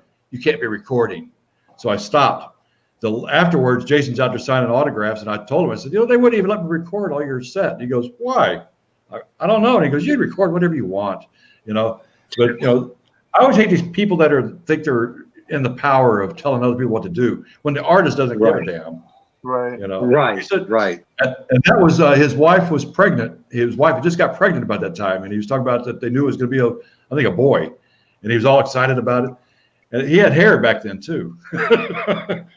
But Jason Bonham, that guy, he's another one that's getting around. He's playing drums with Sammy Hagar now, I believe. Yeah. Right. Yeah, he was with Foreigner. He's with a lot of bands. I mean, he's a great drummer for sure. Really great. Did you ever see the Led Zeppelin movie, The Song Remains the Same? Of course. Did you see that little boy at the very beginning? That's Jason. Yeah, he's twirling the sticks, right? And he's like on the little kid. Yeah. Yeah. No, it's great. Wow. Well, my first concert was '79, so dude, that gives you a timeline. So. Well, my first concert was in '73, and it was Canned Heat and Quicksilver Messenger Service. That's cool. Oh yeah. Won the tickets of a radio station. I hate to tell you my first one. Brian Hyland at the World's Fair, 1964. What does he play? I don't. Itsy bitsy teeny weeny yellow polka dot bikini. I've got that 45. Sealed with a Kiss. He had a couple of hits. Cool. He did a revised. I can't think of an old song. He did a revision of Gypsy Woman. Good tune. Jamie Tharp I said, gotta I get saw my phone Jason, plugged in. Jamie Brian Tharp said, Island. I saw Jason's band open for Peter Frampton last year, and his band did a Zepp experience and blew Frampton's show off the stage, and Frampton was good. Did you ever see the Kennedy Honors when they were honoring Led Zeppelin? No. And Hart was up there with their band. Yep. Oh, that was unbelievable. Hart Yeah. did a great rendition of Stairway to Heaven with Jason on, Yeah, with Jason on the drums. Hart seen are that. Huge Zeppelin fans. I've seen that several times. That Hart. Sorry, folks. I'm just trying to get my phone plugged in here. Battery's going dead. I've seen that Hart thing several times, and Jimmy Page and Robert Plant were sitting up in the audience. It looked like Robert Plant was actually weeping a little bit. He was so touched by it. He was. Yeah, well, Nancy Wilson is a huge Robert Plant fan. I mean, if you know the Hart Greatest Hits record, "We Do Rock and Roll," the last track that's on that 2 records, and it's amazing. They're definitely, you can hear the Zeppelin influence for sure. In Hart. Barracuda, I mean, that's Right. the whole, immigrant song-ish kind of thing going on. Okay, I'm going to spin around and plug in over here. There's one from Norma Jean. Her first concert was the Grassroots. Sooner or later. Oh, the Grassroots. Yeah. That's At funny. Midnight Confessions. Some good tunes. Oh yeah, that was a great band actually. Now, there's a lot of songs in the 60s that I used to love. My older sister, who's 4 years older than me, used to go down and buy a 45 at Kmart every weekend. And she could get a Right. big old collection. And I used to listen to her 45s. And some of the bands, I don't remember the name of the bands, but I remember the songs. There's one, Come On Down to My Boat, Baby. Yeah. Come On Down. Mothers So of Invention. I love that one. That was the Mothers of Invention. Then there was the Turtles. Yeah. I actually saw Flo with Eddie a few years back. Happy Together. She'd rather be with me. I'm going to mute Royce for a minute here. There we go. Make a lot of noise. You don't have to mute him. He usually does it himself. Oh, Good point. I'm glad you brought that up. Okay, That was I'm hilarious. back in here. I'm back in here. okay, cool. Had to cover up some of my vinyl over on the table before I turned around. Don't want to tip my hand. Oh, no. That's something I've been doing the last few days, going through my vinyl, because they're going to bring us back one of these days. Right. So I've been going through, doing a lot of research on some of my albums. I got a couple set aside that I know are pretty good. But Yeah, same here. I was really looking forward to trying to take Ashley down, and then Heidi came in and just kicked his ass. I have about 8 of them sitting off to the side here, because the more you handle them, the rougher they're going to get. yeah, Right. That's right. That's right. yeah. I opened up one of my albums the other day. Like you said, when you can tell the ones you listen to a lot, the inner sleeve, like you said, mine was hanging on by a thread. It was basically 2 pieces of paper that I was putting the album in between. I need to go back and see if I glue some of those original sleeves back together. Oh yeah. Yeah, I've got some things to patch up. See, if Glue I knew together. one day I was going to be in a vinyl competition, I would have taken better care of my albums. But 50 years, No kidding. Yeah. years of use. Who knew? Oh, we got somebody coming in here. Hey, welcome to Levi. Hey, Levi. So, Hey, Where are you at, Levi. Levi? Where are you from, Levi? his mic's not working. Let me double check. Oh yeah, I don't hear his mic. He's not muted.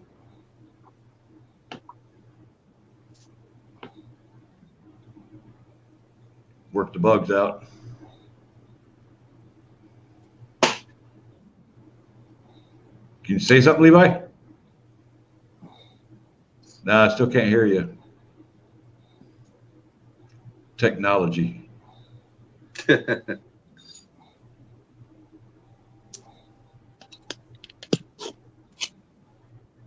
I don't think, no, he's not muted on my end. I don't see him muted.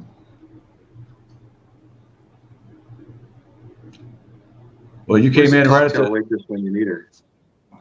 yeah. There's Norma Jean talking about the Boston album. They had like 4 or 5 hits off that first album, didn't they? The whole album is still played on classic rock radio. Every track. Every track. Yeah, Let Me Great Take You album. Home Tonight, Smoking. Yeah, you know that story about that album, right? That they sent that album to Eddie Kramer to produce, and Eddie was going to either produce Boston or Kiss, and for Kiss a lot. And Eddie was like, "There's nothing I can do with this." Like, and they released it as is, you know, and that's like one of the most classic FM records of all time. I mean, crazy. How much every song you still hear. I mean, it's not just More Than a Feeling, you know, everything. Yeah. You know, when that album first came out, I was in the Navy back then, and I'd go down to the Navy Exchange once a week and buy an album. And I see this Boston album, and I go, "Hey, look at that Flying Saucer. That's pretty cool." And I go, "Wait a minute, that's a guitar." So I bought the album just because of the artwork on the front. I said, "I'm going to check this out." Went back, listened to it, and I fell in love with the album. I go, "This is great." And it was about a couple of days later, I saw a little corner in the San Diego newspaper, Boston in concert with the Runaways, San Diego Civic Theater, seating about 1,200 people. And I'm watching the Runaways in Boston together. That's amazing. One of the best concerts. And I never even heard of the Runaways until I saw them in concert. I'd never heard of them. But Brad Delp at that time was just killing it. The vocals are just so amazing. Well, I met the guys. I met the guys in Boston back in, I think, '94. Hey, Royce, is that Re-Hab food? Is that Re-Hab food they asked you? What's that? Is that Re-Hab? Is that Re-Hab food? Re-Hab food? Yeah, it's strawberry shortcake, Re-Hab food. Nice. They Nice to know give you somebody that in in the Re-Hab kitchen. just to try to keep you happy. Nice to know somebody in the kitchen. That's right. Ray Especially Williamson. such a good cook, too. Yeah, we got Ray Williamson out in the chat. He goes back with me probably 25 years. He was originally a promoter for ASCA.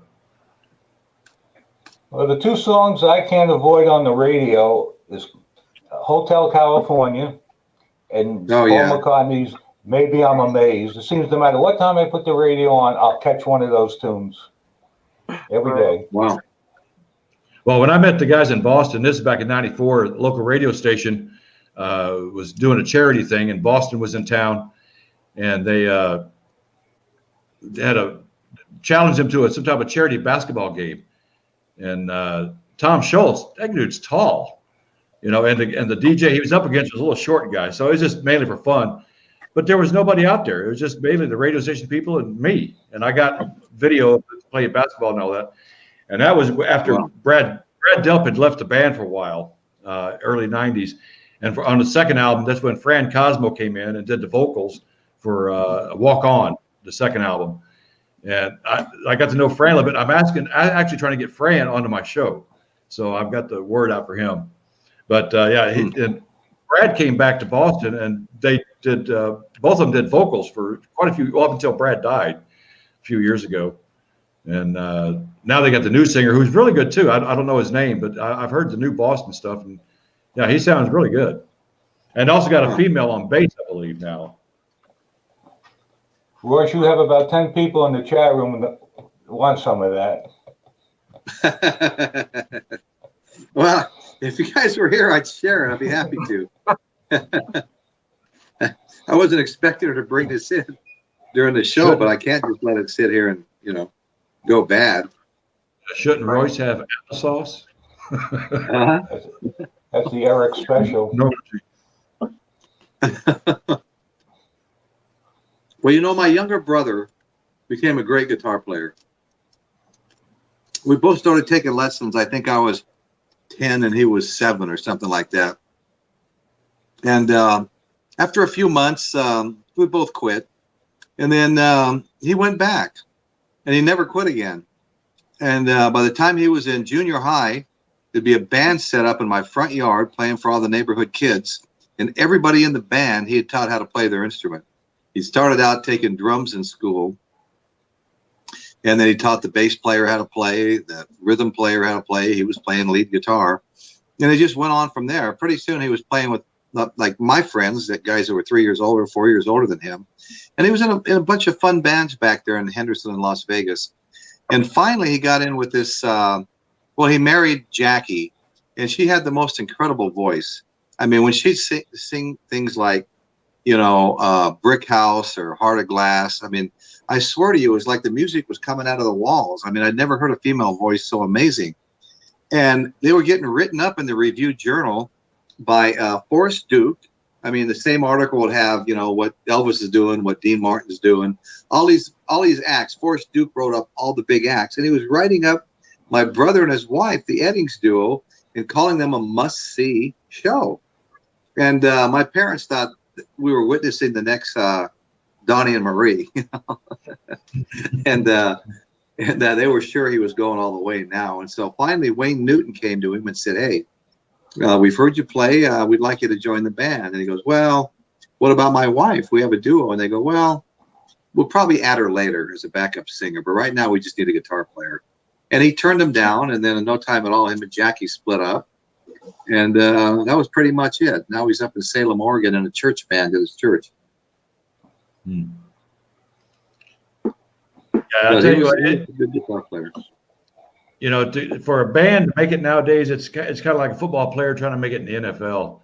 It's really, Right. really, really, really hard. And Exactly. I've never really been in a band, but I've worked with a lot of bands, and I've seen what goes on behind the scenes, and there's some backstabbing a lot of times, and it's just a rough industry. I enjoyed it when I was young. Now that I'm older, I just watch it now.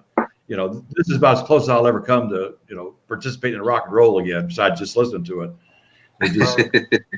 I had no idea Michael Bolton started out with a rock band. I thought he was solo all those years. How cool is that they're going to try to get a reunion on Coffee Talk? That'd be great. I mean, hell, you had 3/4 of the band there the day. The only person who was missing was Michael Bolton. And I thought, what is Michael Bolton doing nowadays? I'm not really a Michael Bolton fan, so I went to his Facebook page. He's doing home. Everybody's home. And he's doing commercials for a restaurant, singing about mac and cheese. Wow. But you got to do That's something. funny. Yeah, you got to do something. That's right. He's had some great guests on, Stefan. Oh, look who we got. Uh-oh. Good evening, gentlemen. Uh-oh. We're in trouble now. Glad you can make it. Ashley. Sorry I'm so late. Only hour and 54 minutes. I just woke up in solitary. Yeah, I was wondering if you were waking up to go to work. Or not The yet. man who put me in rehab is here. Thank you.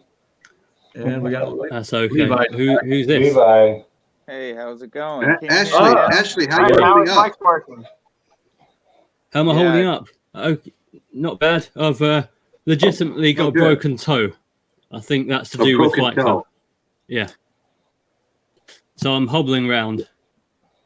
I think so it was you- kicking the door of solitary, trying to get out. I was about to say, yeah, you need to be in the hospital. It's the right place to be. How's it going, everyone? Fine, Levi. Hey, Levi, how you doing, buddy? I'm doing all right. I'm doing all right. Good, good. Where are you from, Levi? I'm from Redding, California. Okay. Oh, Redding, yeah. Yeah. It's hot as hell here. Oh, it's been nice here in Texas. It's really nice. It's like 80 today. I have Oh, a friend yeah. in Yucca Valley. It's hot. Yeah. It's like 105, Oh, 108 on a regular basis. It's not good for the vinyl, man. no. No. I think the hottest it's gotten here at my house this summer was 106, and that was about 3 weeks ago. But now we're down into upper 70s, low 80s. It's nice. That's awesome. Yeah, it's been hotter than that here. I worked in Cambria. I've been working in Cambria. In Cambria, it's right on the ocean, Cambria. And so the temperature is always really good. But even Cambria was 80 degrees today.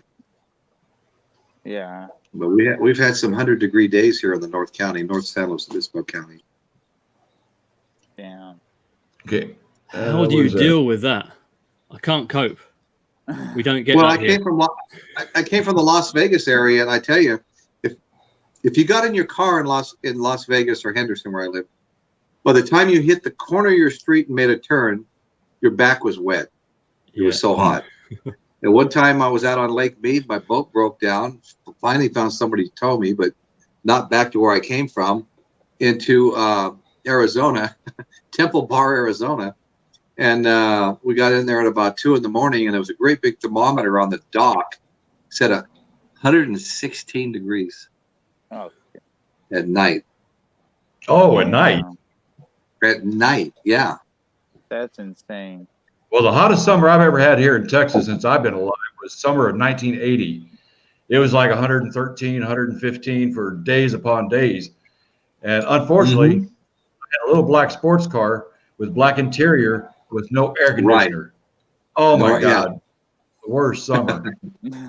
Right. That was the summer my daughter was born, and, here we are trying to take care of a newborn baby with it so hot out, it was terrible. Wow.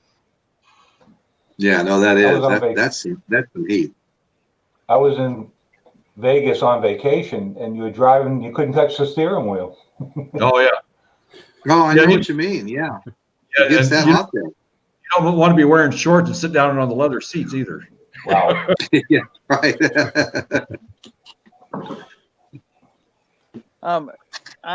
Do you guys like any old acoustic blues music, like country blues? Mm-hmm. Like But I mean, give me an example of the kind you're talking about. Well, Sun House. Oh yeah, yeah. Yeah, I love Sun House. Lead Belly, of course. Jesse Fuller. Henry Thomas. All those guys. I love old folk and blues music. I love that music too. If you guys like any artists in particular. Not country, but I have a Les McCann album. Oh, a what album? Les McCann. I've never heard of him. No, I need to check him out. That's why I only have one album.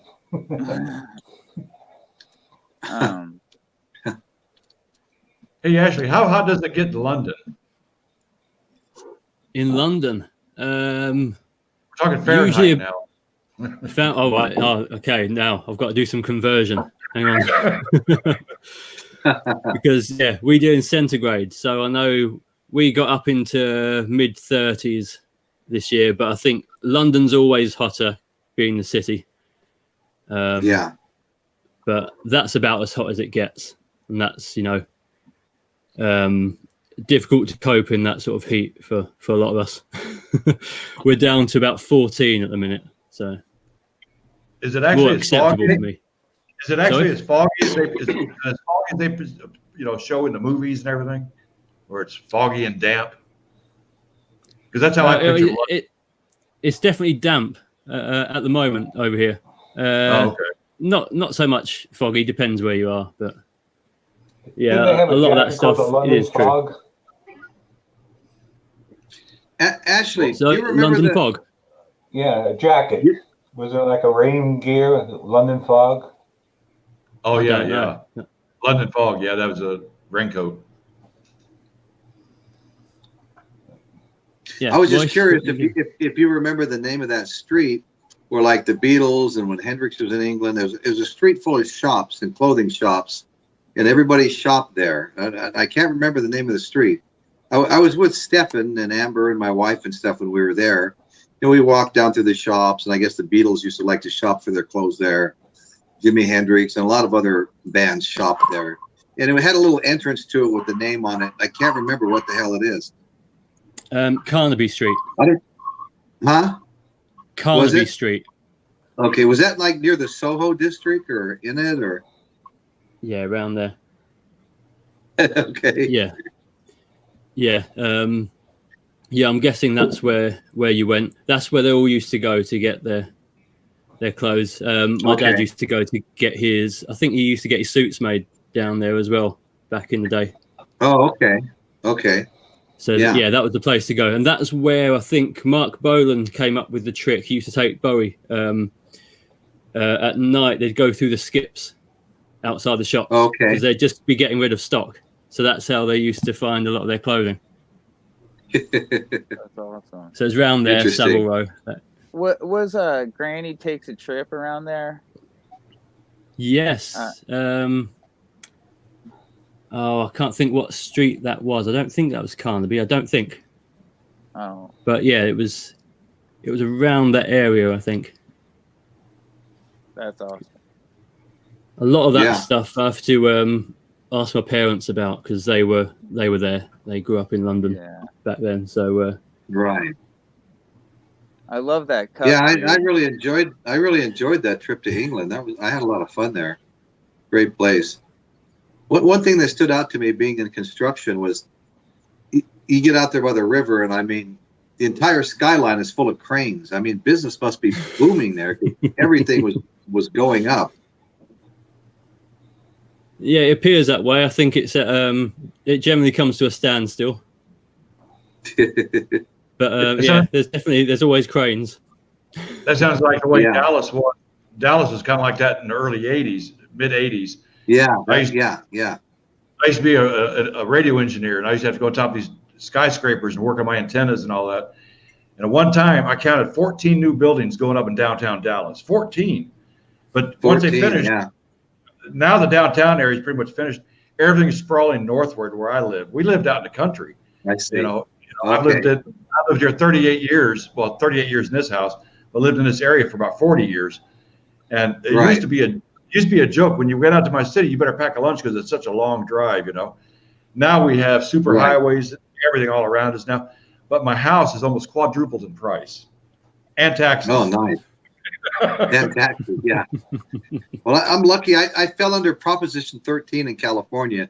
They rolled our taxes back to what they were in '79 or something like that. And I live in a house that my property taxes are $300 a month.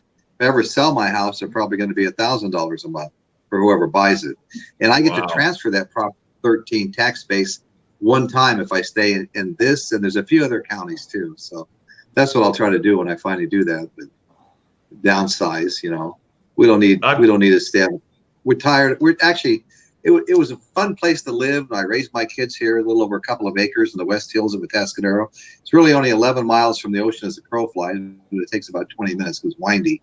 But we're kind of over it now. We're over the property, and we're trying to take care of it. Every time you cut it down, something different grows. And you cut it down again, something you never seen before grows. You're always cutting it down, trying to keep it manicured and clean looking. And the house is too big for us. It's just one of my youngest daughter's living with us too. So, but we still don't need the size house we have or the property we have. So the goal is eventually just to move, 11 miles west to the coast, Cayucas, Morro Bay, somewhere in there, and just either buy a lot and build a house, buildings where I can really, what really works for me because I am a builder, or just find the right deal or find something to remodel or something. I'm not even sure yet.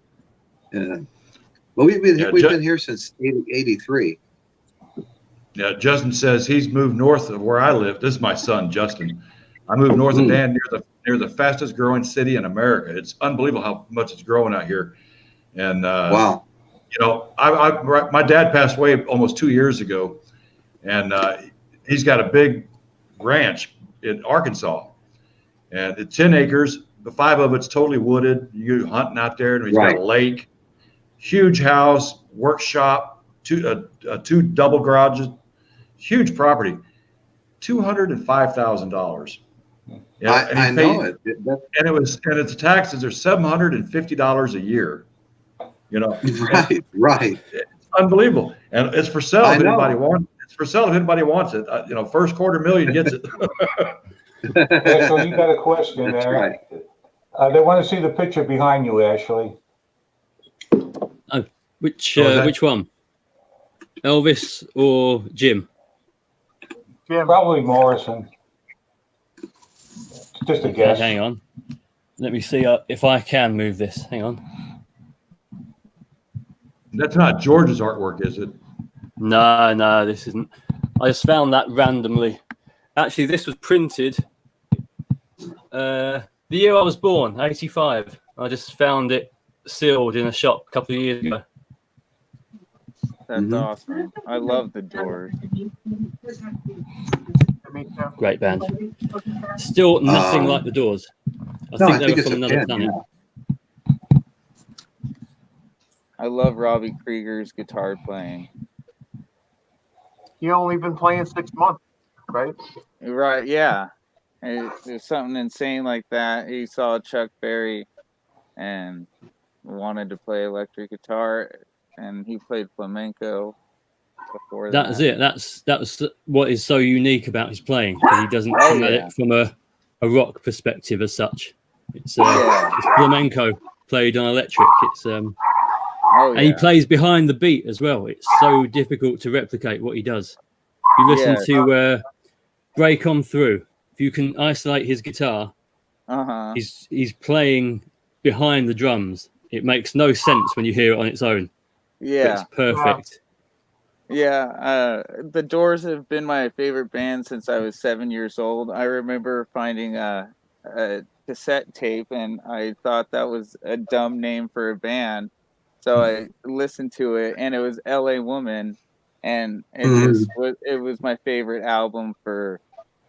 It still is my favorite album in a way, because it's what got me hooked on the Doors, and and it's blues based.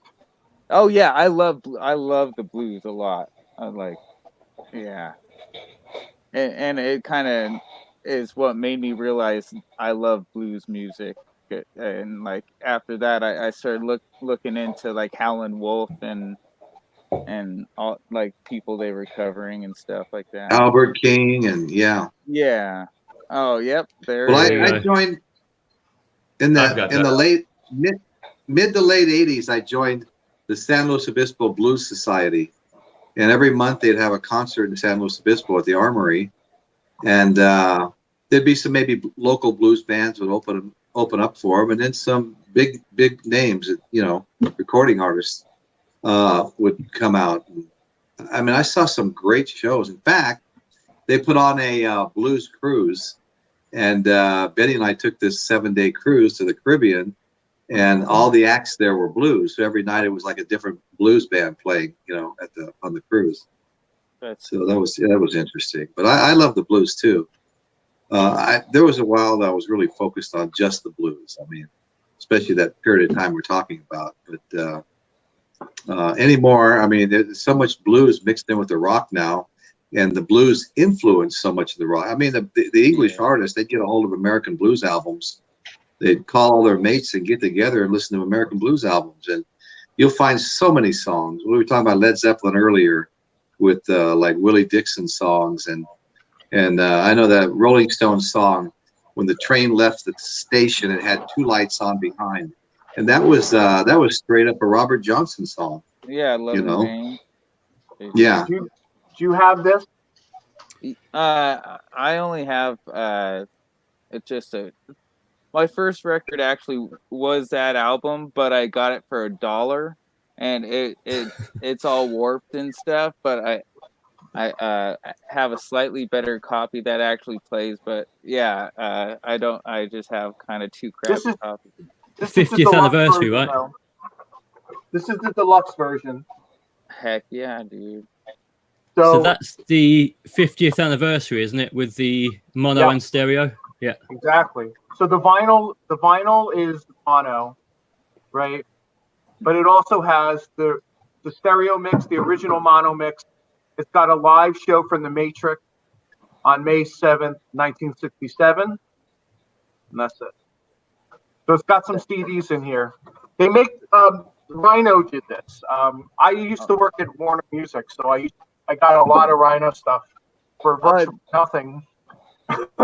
So this probably goes for, I don't know, if you can find it now, probably like, 70 or 80 bucks or whatever. But it's really cool.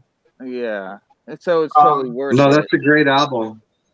Yeah. I got to admit, I've always been a Doors lover myself. I love the Doors. Yep. The Ramones, they did the Ramones ones too. I think they've come out with everything through It's Alive. I have the first Ramones album, and I have Leave Home, and I have Rocket to Russia. Same thing with booklets, and it's really That's cool. sick. The new boxing that they've been doing from Rhino has been really nice. Didn't they just do Raw Iggy Pop or the Stooges Raw Power? Yeah. Yep. Like a really big package or something. Yeah, exactly. Yeah. Yep. I wonder why Gloria likes Gloria by the Doors. No wonder. Who had the original? Shadows by Night? Well, I didn't know they did that. There was somebody that did it. There's a live It was real version. popular when I was in junior high. Gloria. In fact, a friend of mine sang it at the talent show in our junior high. George Shadows by Mason. Night? Isn't them. it originally by Pardon them? me? Yeah. It was Yeah. It was actually sang by Van Morrison, before he was Yeah. before he was Van Morrison. He was in, in another and band, but I can't think of the name of it. I think it was Shadows by Night. Wow. No wonder I The can't. Van think of the Morrison name. band was them, but yeah, I don't know who did it first. Yeah. Great song. I love the rarities of the Doors, like Backstage and Dangerous. Like they have a song called "Build Me a Woman." It's really good. Got some really good slide work on there. I Will Never Be Untrue. There's some good rarities, like Backstage stuff. Yeah. How about like The End? I think they played that in the movie. Was it Platoon or Apocalypse Now? Apocalypse Now. Right. Yeah. That's a badass song. Oh yeah. And the Doors never had a bass player.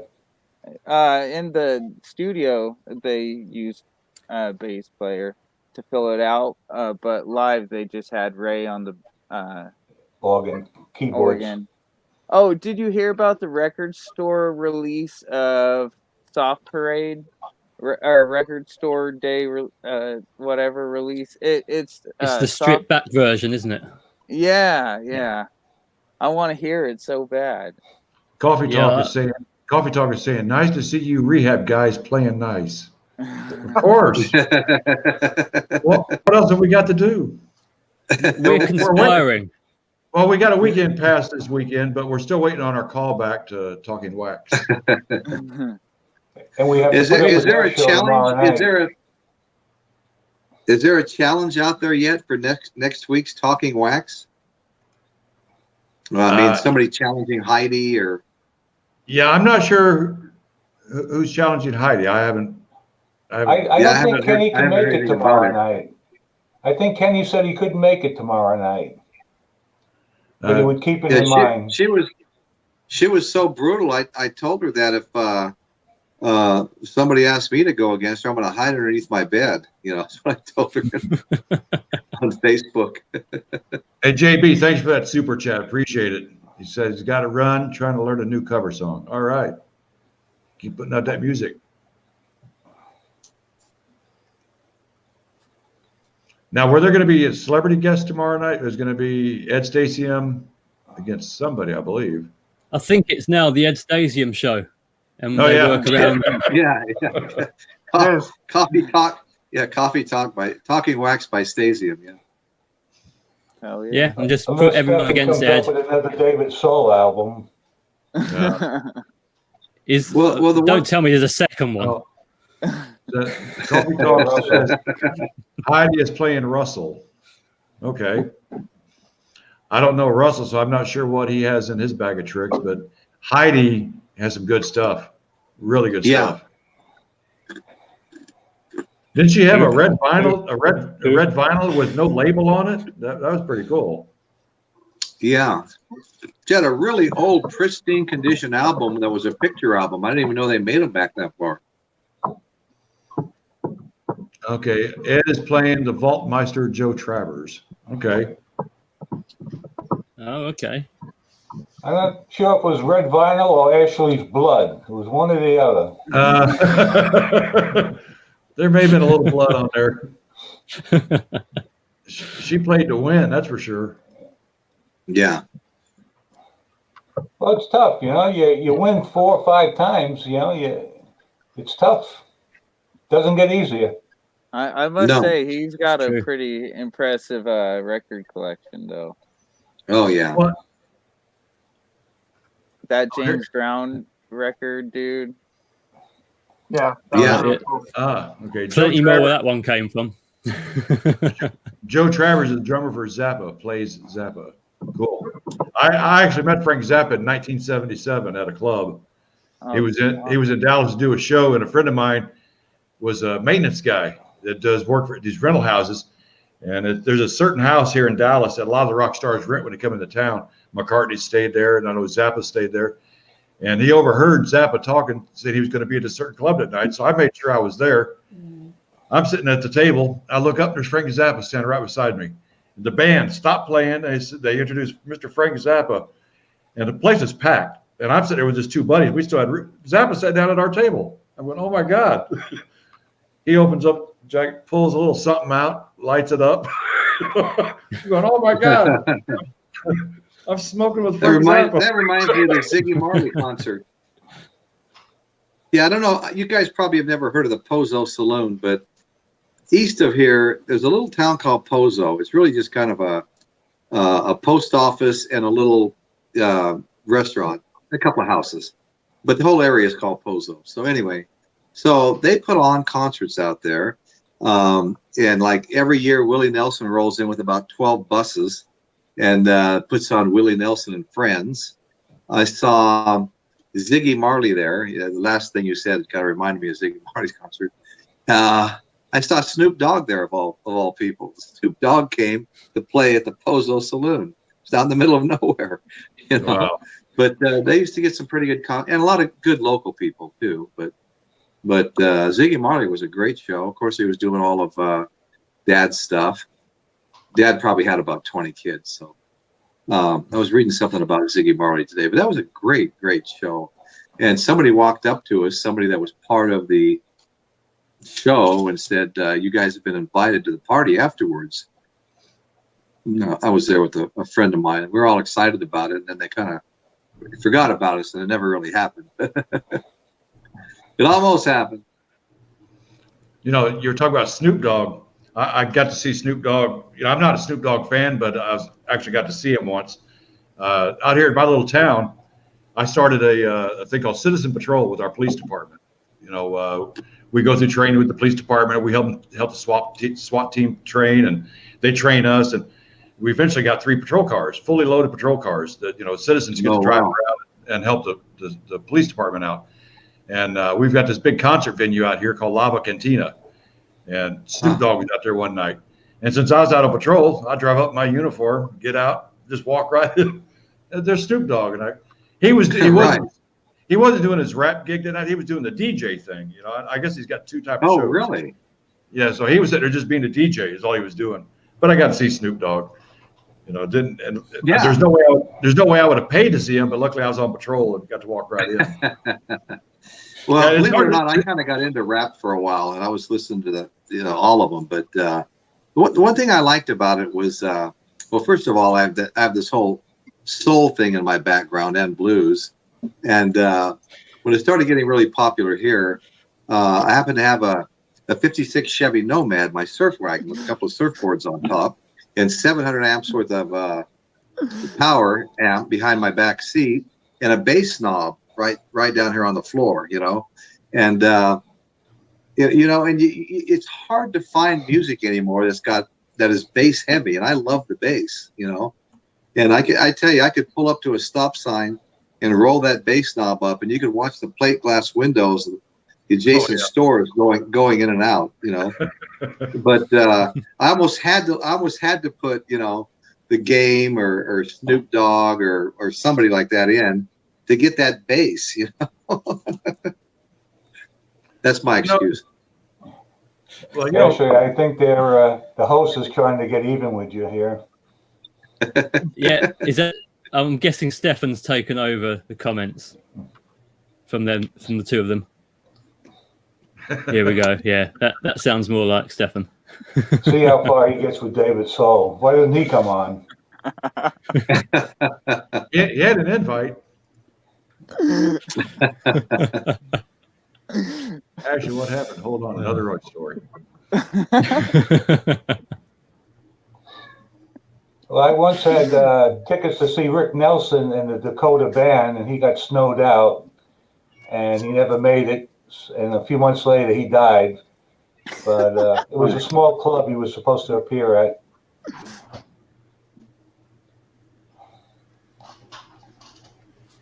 Wow, that's too bad. I think I've got an album. I think I got an album from one of his sons. I have a Rick Nelson album in my cabinet. I don't plan to use it. I never was a Ricky Nelson fan, but I did watch Ozzie and Harriet when I was a kid. Yeah. I get it. I don't know if you younger guys know who that is, but I do. what is here? Socially distanced music festival. How do they do that? Well, I noticed what a lot of people are doing now. They're having these concerts, drive-in concerts, where you pull up in your car. That's what the venue out here, where I live, was doing for a while. They have live bands at their venue. They're recording it through the internet and all that. And they're rebroadcasting it out in their parking lot on a huge stage with giant speakers. And you pull up in your car. And it's every other parking spot. And they'll come out and serve you food in the parking lot, just like a drive-in. But you're watching a video screen of a live band that's playing in the venue right next door. Yeah. So, God, that's great. There he goes, Daddy Bog.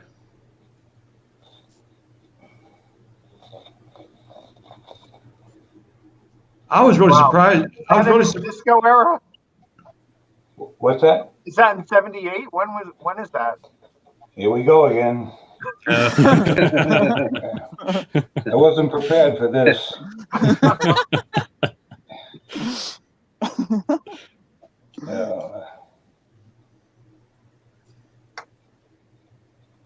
Okay, we'll return. What do you want me to tell him, Stefan? About the time when we went to go see Guns N' Roses and Metallica backstage? Oh, please, remember that?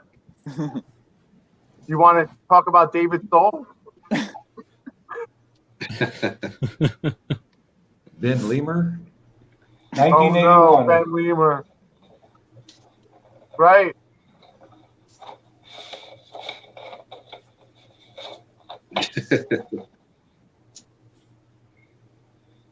Wow, that's pretty. Oh, hang on, are you throwing down a challenge here? The vinyls come out. Oh snap! This is what I'm advertising because I'm going to get headlocks, noogies.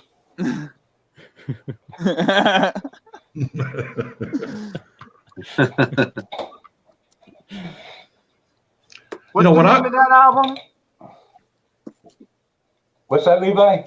What's the name of that album again?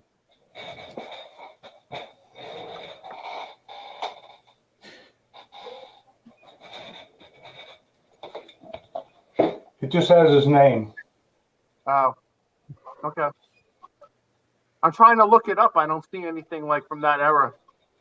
Must be a compilation or something. You mean I could win with this album? Against David Soul, maybe. No, no one beats David Soul. One of the things I'm curious about is how long the Talking Wax, this series, how far does it go before we're called back? How many more people are going to have to join us in rehab before they start calling us back out? I thought it was 8 weeks. Oh, there's no more beds. Yeah, we're getting pretty full here. Well, there's about 8 of us in here now. I believe 8 or 9 of us. Right. Yeah. So that's why I'm doing my research now on my album, so I know what I have, so I won't be like last time. Just had a few minutes to go grab something. I want to be prepared, do a research on it, and I know exactly what I'm talking about. Right. So now the strategies start. Oh, there's always strategy. Everyone's We, planning. we were talking about that before you joined us, that there is a strategy, that when they start a new bout, before they start the bout, they need to toss a coin. Someone calls heads or tails. Whoever wins has their option of being first or second. To me, I like going second because you know what you're up against. When you're number one, you're just sticking it out there. When you're number two, you can pick and choose. Your defense. Right. So there is a strategy behind it. And then whoever wins that bout gets that option again. Do I want to go first or second? The winner always has that option, I would say. But you start the whole thing off by tossing a coin. You start the whole thing. If I knew the way it was going to go, I would have pulled the Slaughter album against the picture disc. Yeah. But I had those with me a few weeks before. I didn't know he was bringing Mark and Eric on because I had the Badlands as well. And I thought I'm not going to use them because they're guests on there. That's just weird. Now people are using that strategy now. So we are working on something for the Re-Hab. I keep thinking back, Ashley, how I used Pet Sounds in the first round against, I think you used Elvis in Memphis. How Pet Sounds would have won against Elvis in that first round. Then I would have thought differently in the second round. But when you lose that first round, it's tough. And that was a close round. I had Bob Dylan against Elvis. Highway 61. Oh. That's a tough one. And also in future bouts, I wonder if we could, we talked about this earlier as well. There's so many variables on an album. The condition, how many albums did it sell? Is it original press? Is it vinyl? I mean, a colored vinyl. There's just so many different variables to it. So, should we choose what variable we want to go with? Let's go with the most rare. Okay, I got a rare one, you got a rare one. So we kind of evenly matched. It's easier if you were going genre for genre, Right? What's up with that? He's got the echo. Me? Sorry, That's what I was boy. saying earlier. Pat the Wizard would say, Daddy Bo, you're telling me that's an original record? I'm old. I had them. It's all but there I'm is just to saying it. genre. If you went genre for genre, it would be a lot easier to be able to pinpoint where you want to go. You want to do jazz for jazz, you want to go reggae for reggae, or you want to go hair metal to hair metal. It's a lot easier to be able to do that. I mean, like if I pull out original pressing of Def Leppard High and Dry, is that going to beat the Beach Boys? Yeah. You know what I'm saying? Yeah. So you might have a Led I know Zeppelin. what I would pick, but It's all up to the chatters. The chatters are the final decision. Right. That's why it's best to go second. Because it's just like playing a hand of poker.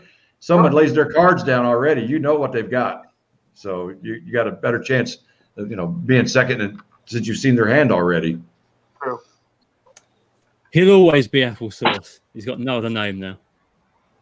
Applesauce. I think they're changing his character on the next Kiss tour. He's now applesauce. I think we should have a rule. No more Elvis albums. I'll just go and grab all my Beatles. You hound dog. I know one thing. Eric Singer seems to be an expert on a lot of subjects and loves to talk. Definitely. He's got a nice car too. He's actually a very bright guy. He's my granddaughter's. Is he an expert? Is he an expert? Does he think? Is he an expert, or does he just think he's an expert? Sometimes it's hard to tell. I can't answer that. You'll have to ask him that. I remember meeting him first. I think I was 7 years old, and that's all I remember. Oh, really? Yep. Well, he's my granddaughter's godfather. Really? Stephen and Amber's baby, as well as Tommy Clufidis, the drummer for Ozzy. Ozzy is the other godfather. So I've been at multiple get-togethers with both of them actually. And Tommy's a real nice guy too. Very, very quiet, polite. None of those guys get high, use any drugs or anything. I don't know what they did in their youth, you know. But, Well, I would send anyway. I would send Eric a link, but I don't have his contact info. Are you prepared to go another 3 hours? Right. Well, it would be cool to have Eric in here or Mark Slaughter. Oh yeah. He's taking his 20,000 steps. He's Well, that's one thing about musicians right now. Since none of them are on tour, they all are kind of stuck at home like us. You know, maybe this is a good escape for them as well. You know, just to get out. You know, even though it's on internet, but it's a way to get out. Definitely. Yeah, the guest would be great. The drummer from Billy Joel, what's his name? Liberty? Gennaro, his first name was Liberty. Great guest. There's been a lot of top people on lately. Yeah. Yeah. Send Eric a link. He will be here in a month. Uh-oh, Royce is wasted again. Oh, No, not at all. Well, has Stephen been sharing his drops with you? Yeah, Re-Hab is tough with the Colonel. We don't get much to eat. Not with the Colonel, yeah. It's funny. Yeah, the new Mark Slaughter LP on sale at Spinners. Yeah, I saw where he was autographing a bunch of them too, and somebody said they're going quick. Mm-hmm. Nice guy, very nice guy. I love it. What he's doing with the intros for Talking Wax. Mm-hmm. Yeah, shows how bored he is, doesn't it? He's doing stuff for this guy. Yeah. Yeah. For nothing. Great music. Liberty DeVito. What's that? Liberty DeVito. Yeah, we were all Slaughter fans back in the 90s. In fact, my eldest daughter, Amber, fell in love with the drummer, Blas Elias. And anyway, she was only about 14 at the time. So nothing ever came of it, of course. Mark So you is a great guy. you think Amy and Kenny are going to get married? I don't know. One of the funny Aronoff? things, when I was a kid growing up in Henderson, Nevada, there was this long dirt road we'd take. We'd go down to Pittman, halfway between Henderson and Vegas. And you'd turn off on Pabco Road. You go way the hell out there, and that's where the keg parties were held. There'd always be a couple of guys kind of out in front of the party collecting money as you came in, and we tied pictures. I mean, like a big picture on the back of our motorcycles, and ride out there. Fill the whole damn pitcher with beer, 14, 15 years old, and stand around and drink. But what's funny is later, that same party venue, Pabco Road, we still call it, Mark Slaughter used to go out there to the parties, and he actually started bringing his band out there and playing out there at these parties, what I understand. Yeah. Oh, that's what the Colonel used to go to. Oh, really? Yeah, I believe so. It's always pretty cool when you see bands that are big now. You know, like with me and Pantera, you know, to me those are just local guys around town. There was, in fact, the first time I ever saw Pantera, I didn't really care for them. I didn't care for the glam scene. They were all glammed up. And then, right. And when Phil Anselmo joined the band, that's when they took the glam stuff off and just ripped it. And I go, that's the same band? I couldn't believe it was the same band. Totally different. So that's when to me, they were just a local band. We went and saw them around town, no big deal. Then in 1990, they got signed and came out with Cowboys from Hell, and it took off after that. And it was just amazing because, to me, Darryl was just Darryl. It was, to me, he wasn't Dimebag Darryl like the rest of the world saw him. He was just Darryl. And the cool thing about Darryl was he didn't see himself as a huge rock star either. He's just a local guy that made it big.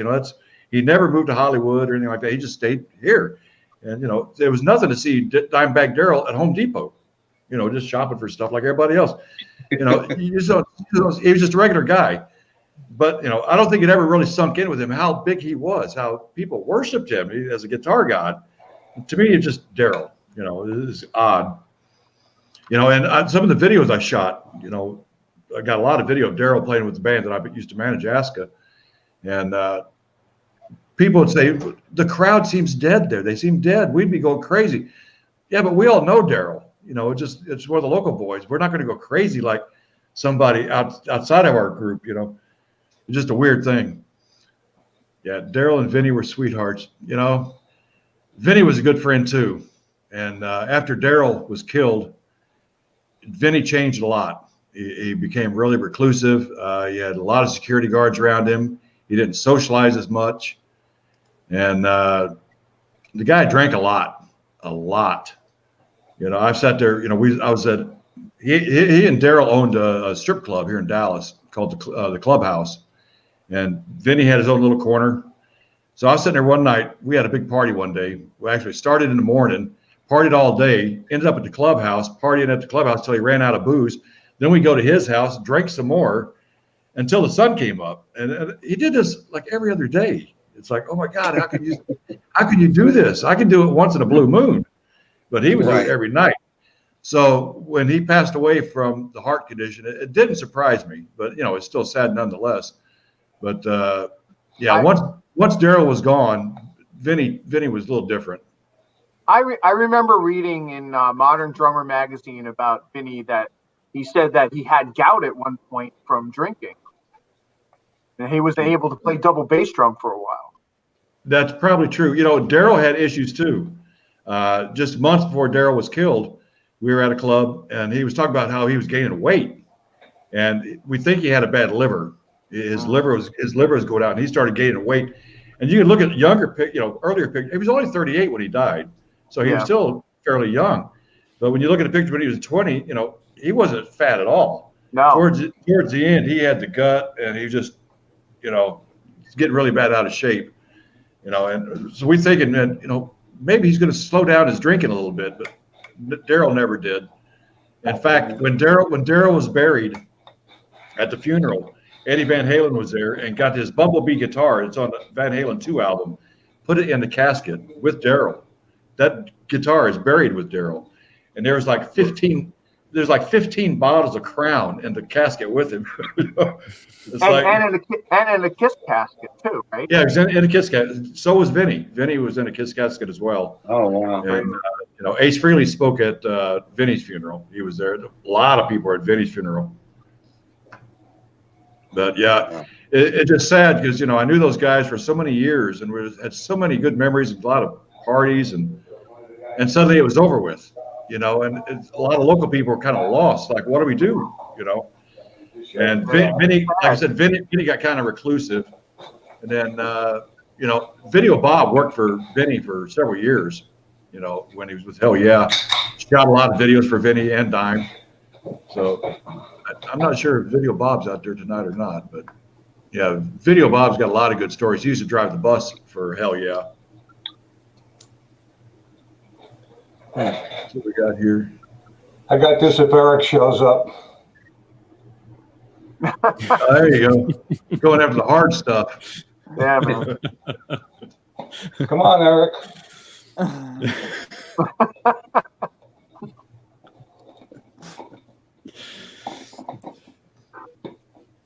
All right. So I heard you all talking earlier about your first gigs you went to. I didn't hear. What was yours, Scott? Yeah, it was Kiss in 1979 at Madison Square Garden. That's on the Dynasty tour. Yeah. I didn't get to see them earlier than that. That's really based on my age and I didn't have any older brothers or sisters to take me or anything like that. So my parents took me. So I was 11. Yeah. Yeah, I had the same issue when I was a kid. My first concert was at Ken Heaton, Quicksilver Messenger at SMU Coliseum, and my mom had to take us, Right. And then I seen Chicago. Well, my mom had to take me. I'll be out here at 11 o'clock. Oh my God. So it didn't matter what was going on in the concert. I had to be outside at 11 or whatever to get my ride home. Right. I'm sure glad I got my driver's license. Yeah, I missed a lot of stuff in the early 80s because I really wasn't allowed to go anywhere until senior in high school. So, once I was a senior, it was basically I went to go see everything from, in 1984 forward, and I saw a lot of club shows, and that's kind of where I met Stefan, is in the New York City club scene. So, a lot of, New York club stuff. But yeah, I missed all that stuff from the 70s. Unfortunately, I would have loved to seen it. Would have loved to seen the Phil Maurice. Would have loved to seen all those 60s bands because I love that stuff. That's all the hard blues, Zeppelin and the Allman Brothers and all that stuff. I love so much, and that's the stuff that I didn't see. And then I'll talk to some kids that are in Nirvana. I'm like, yeah, I saw Nirvana at like 40 people, in 1988, in New York City, they came through at a MJ thing that they did, and with no Dave Grohl, so I'm like, oh wow, so every generation has what they see, I guess, and talk to other generations about what you saw, and they're like, wow, that's pretty cool, Yeah, here's my son saying. My son's saying, Van Halen was his very first concert. He was 2 or 3 years old. He was actually 3 years old at the time. Took him to very first concert, 3-year-old to Van Halen. And what it was, Van Halen had scheduled a concert here in Dallas, and I can't remember the reason why, but they had to postpone the concert. And Eddie said, "Tell the audience, made an announcement. He goes, I promise you, next time we come to Dallas, it's a free concert." So when they did come back, they didn't go to an arena. They did it in downtown Dallas, out in the streets, down at a place called the West End, outside on the street with the stage set up, free concert. So me and my son, my wife, go down there. He's 3 years old. I got him on we're in a crowd of people, and I got my 3-year-old on top of me. But his first concert was Van Halen, 3 years old. Amazing. That's great. Wow. You mentioned Quicksilver Messenger. What was that big hit? Have another hit? Fresh Air? I never listened to them that much, and they were just on the bill, and I know they were some of my favorites. Canned Heat was more my favorite. I like Canned Heat a lot better. And I also saw Canned Heat with Dave Mason once. Al Wilson, the blind owl? Yeah, he had already passed away. Yeah, he was from Massachusetts originally, yeah. Yeah, he passed away a couple years before I saw him in concert. And the other guy did too, the lead singer, Big John. Bear. Big Bear, yeah. Yeah, he passed away too. Yeah. So, that's something I used to always dread when I was younger. Especially I was a big Beatles fan. And I remember talking to a buddy of mine. I said, what's going to happen when the first Beatle dies? How is the world going to react to something like that, And we couldn't even imagine one of the Beatles dying, And here we've lost, John and George, and a whole lot of other artists that, but, they're human too. They get old and, but you don't think about that when you're younger, that one day all these young rock stars are going to get old and start leaving us. Yeah. Totally. It's not only by age, it's by accident. Like I remember seeing Dio, and everyone thought Dio would live forever, and Dio didn't live forever. He got cancer and he died, like a lot of people. Yeah. I got to meet Ronnie once back in 2008. We were in the process of organizing our 2008 event for Ride for Dime, and I had just had a heart attack. So I'm in the hospital, and my vice president of the organization called me up and said he had a lead to get Ronnie to play for our event. I said, well, check into it, but don't make any commitments yet because, we want to see what his price is and everything. So next thing I know, he gives me a call and says, I gave him a $2,500 deposit. Ronnie's going to play. I go, you gave him a $2,500 deposit? I said, to me, it just sounded weird. Come find out it was a scam. And this guy that was scammed us had also scammed a bunch of other people. Wendy Dio contacts us and wanted to know what was going on. So we told her, and we had all this information, Western Union telegrams, the offices in Chicago. We had all this information. So we got with Wendy Dio, and we were able to capture this guy. And once the guy was captured, Ronnie James Dio was so happy. He sent us a crate full of stuff, CDs, leather jackets, everything, all autographed, so we could auction off at our event. So he didn't play for us, but he sent us a whole lot of swag, and was grateful that we were able to help stop that guy from committing fraud in his name. Right. And it's funny too, you know, Wendy Dio is his manager and his ex-wife. I go, how can you have your ex-wife as a manager? That must be tough. Yeah. I mean, so the thing is that like you have to go to see everyone that you possibly can. Unfortunately, with COVID, we can't do that. But you know, I'm happy that I got to see a lot of artists for sure. It's a good thing we have YouTube. Yep. Yeah, for sure. But nothing is like a real live concert though, because it's more. Not only are you there for the music, but it's also kind of a social event as well. You know, there's been times I go to concerts and don't really remember the concert because I was too busy socializing. You know, and Yeah, but you know what? I go to a lot of club shows. I'm not really like a huge like Madison Square Garden person. Like I like those shows, but I really like watching bands come up. Like since like the 80s, going to shows like that, and it's not like the way it was. You know, like in the 80s and the 90s, people were smoking joints. It was just everyone did whatever they wanted. It was not controlled the way it is now. Like you go to a show now and you go to a club show, you really can't do shit. You have to be really careful in what you do. And that whole freedom thing is like, you don't really get that anymore, you know? It's weird. Well, I remember in the old days, as soon as the lights went out, you saw all the fire light up. Everybody lit up. You know, I remember when I saw Zeppelin out in San Diego, we were waiting for the doors to open for the arena. And there was some old hippie dude walking through down the line with a paper sack, mushrooms, selling mushrooms right down the line. By the time they finally got the glass doors open, we started walking the arena. The guy was passed out, clutching onto his paper bag, passed out against the glass doors. I remember people coming around selling hits off pipes. $1 hit, $1 hit. You know, nowadays you just don't do that. You know, you're not even allowed to smoke a cigarette in those places anymore, let alone anything else. Right. But we went to a McCartney concert down in San Antonio at the Alamo Dome, and I brought my mother-in-law, my father-in-law, my kids, my wife, everybody. We're there as a family. And as soon as the lights went out and McCartney started playing, you could smell it. You know. And you know, and the people next to me trying to hand it to me. My kids are here, you know. What are you doing? But in the old days, it would have been different, you know. But you know, my father-in-law, mother-in-law, come on. Totally. The days of concerts are over. The expense factor is a major problem. Oh yeah, too expensive. Yeah, it is. Yeah, it's ridiculous. You know, when Neil Diamond came in concert, I think the starting price was like $400 or something. It was unbelievable. It's only for the rich people now, unless you know. That's why local clubs are a little bit better. It's a little more intimate setting. For sure. You know, I kind of like the intimate setting better than the arenas now. But correct me if I'm wrong though.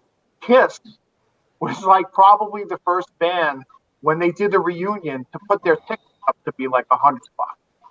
No one was doing that. I mean, even in the 90s, things were like $40, whatever, $50 for arena show.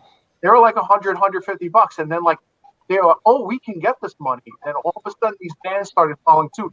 Elton John, everyone, classic rock, the Eagles. I mean, like you go to see the Eagles, it's like $800 to get a front row ticket, which is crazy. No. You know? So that's why I like seeing these bands come up instead and going to like a small show. There's a lot of great music that's still happening now. You just have to pay for it. You have the internet, you know, you can find it. But again, what's going on now with the whole COVID thing, it's dead now. And it's really sad. It's like that whole club thing of going to see a band coming up, like it's not happening. There's a lot of bands that I follow. They're really, really struggling really hard right now. All they can do is sell merch on Bandcamp. That's basically what they're doing, you know, trying to survive selling shirts or new vinyl or whatever.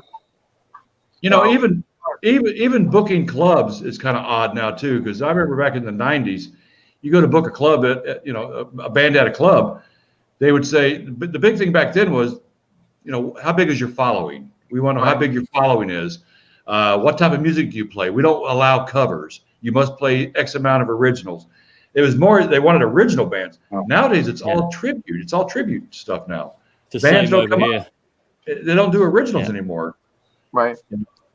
And also back in the day too, they got paid pretty well. The band that I managed, you know, they'd get paid like $750 to $1,000 a weekend. bands are lucky just to play for free now. I mean, it's just. True.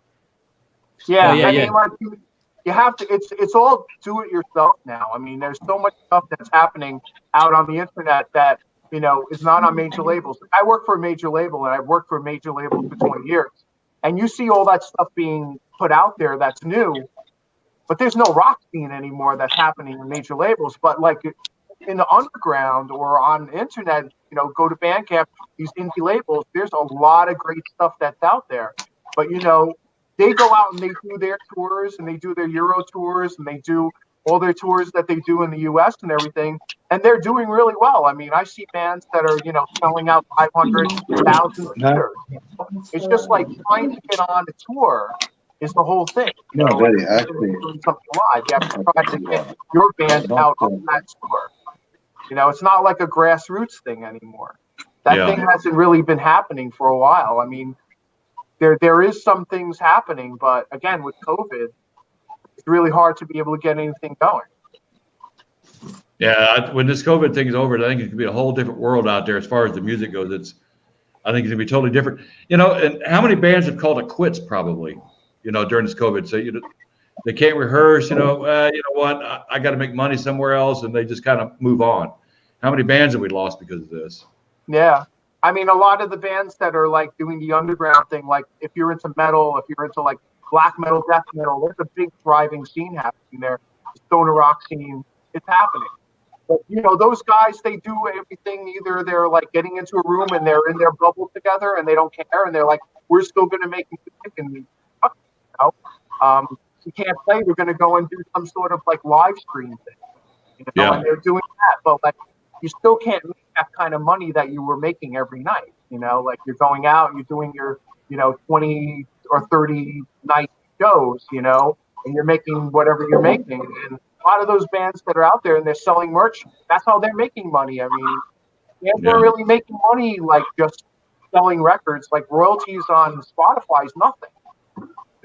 So you have to figure out how to sell like your merch, shirts and vinyl or anything physical. So I think it's good though, because bands are starting to be able to actually sell stuff now. Like I think that there's a big resurgence in vinyl now, which is great.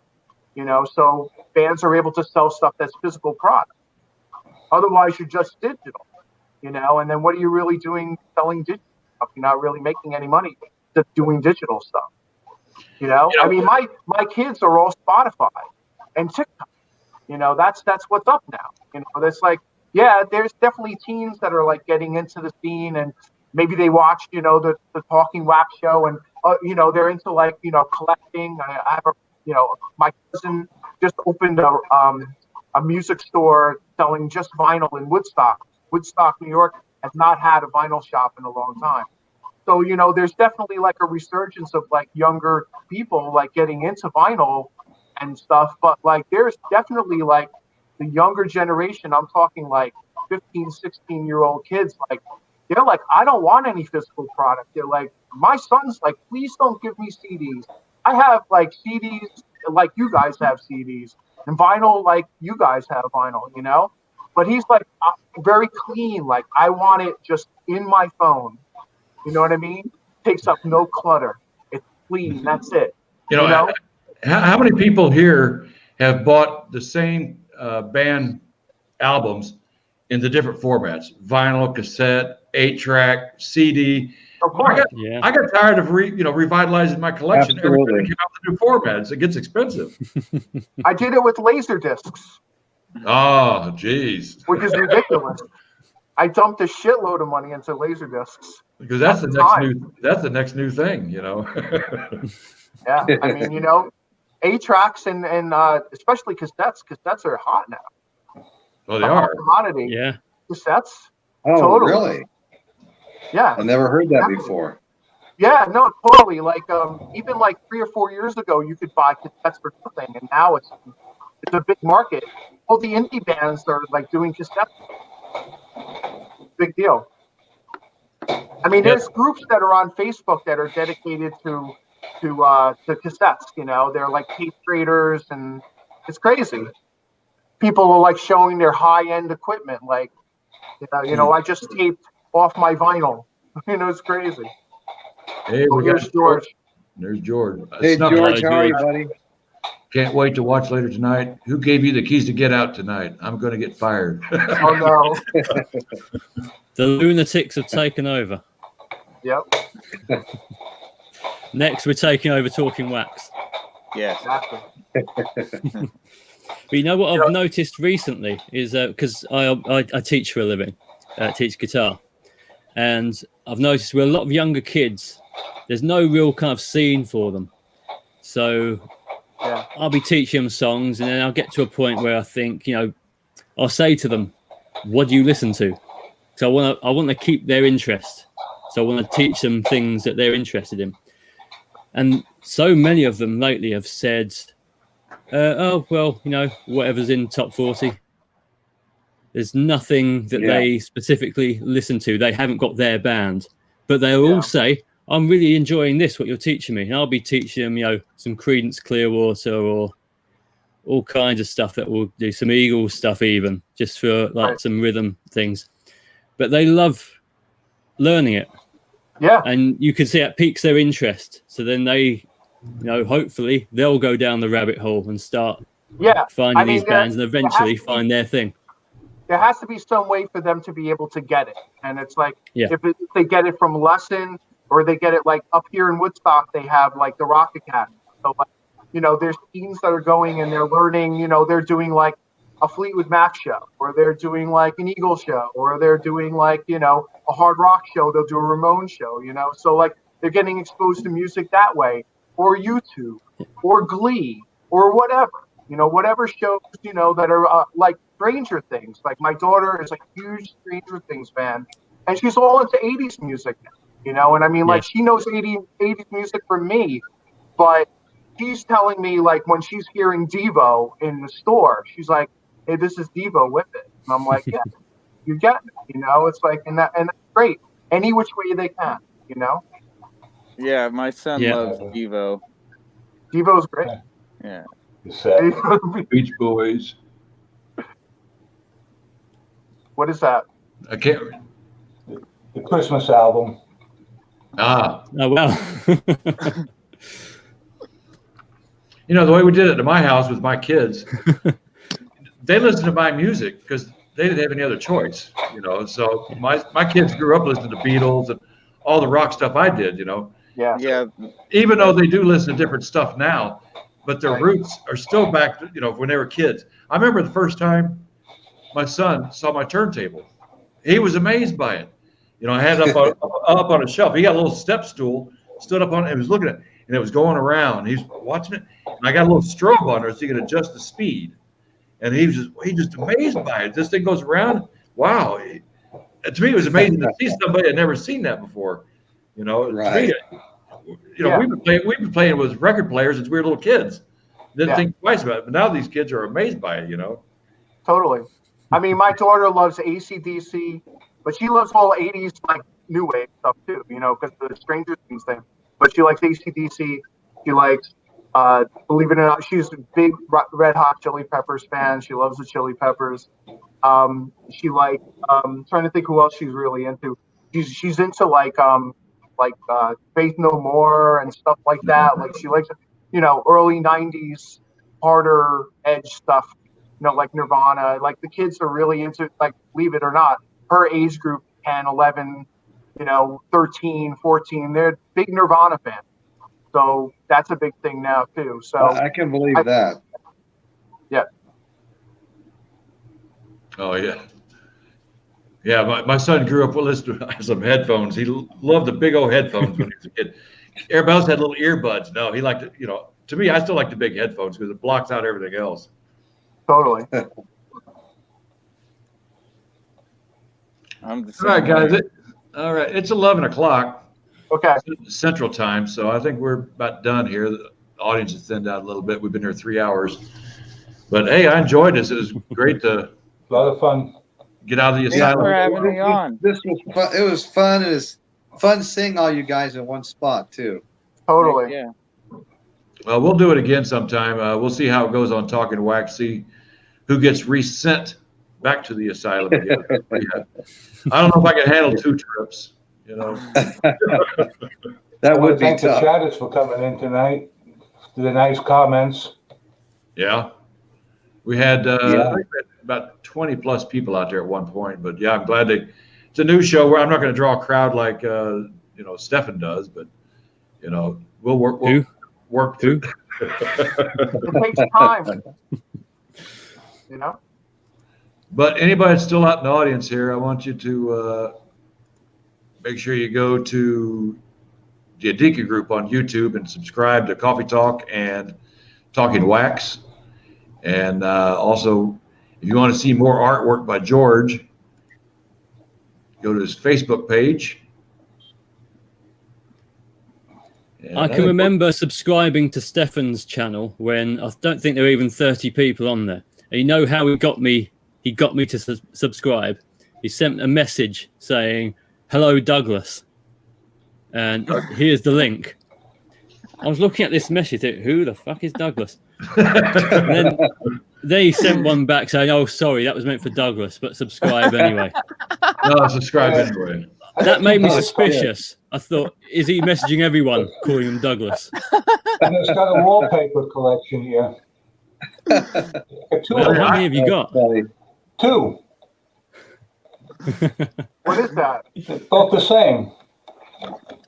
I got a postcard today from him where there's 5 people on the front there. Next time, Ashley, you go on, you should have your name be Douglas. Yeah. I should. Well, that's how the whole thing started when I called him a different name every time. Oh yeah, that's Call him Steven. He loves that. Yeah, that was. I think that's what I replied that day. Actually, thanks, Steve. We'll be back at it tomorrow night. All right, guys. Appreciate it. Time again. Good night. Good night, everybody. Nice seeing everybody. Nice seeing Good night. everyone. Yeah, nice talking to you Yeah. guys. Thank you, Have a Dan. See you tomorrow night. I got credits ready to roll. You guys are all on the credits, so we'll Oh, thank talk to you you. guys. I will Cool. see you at Talking Wax tomorrow night. Thank you, Dan. Good night. Good night. Talk soon.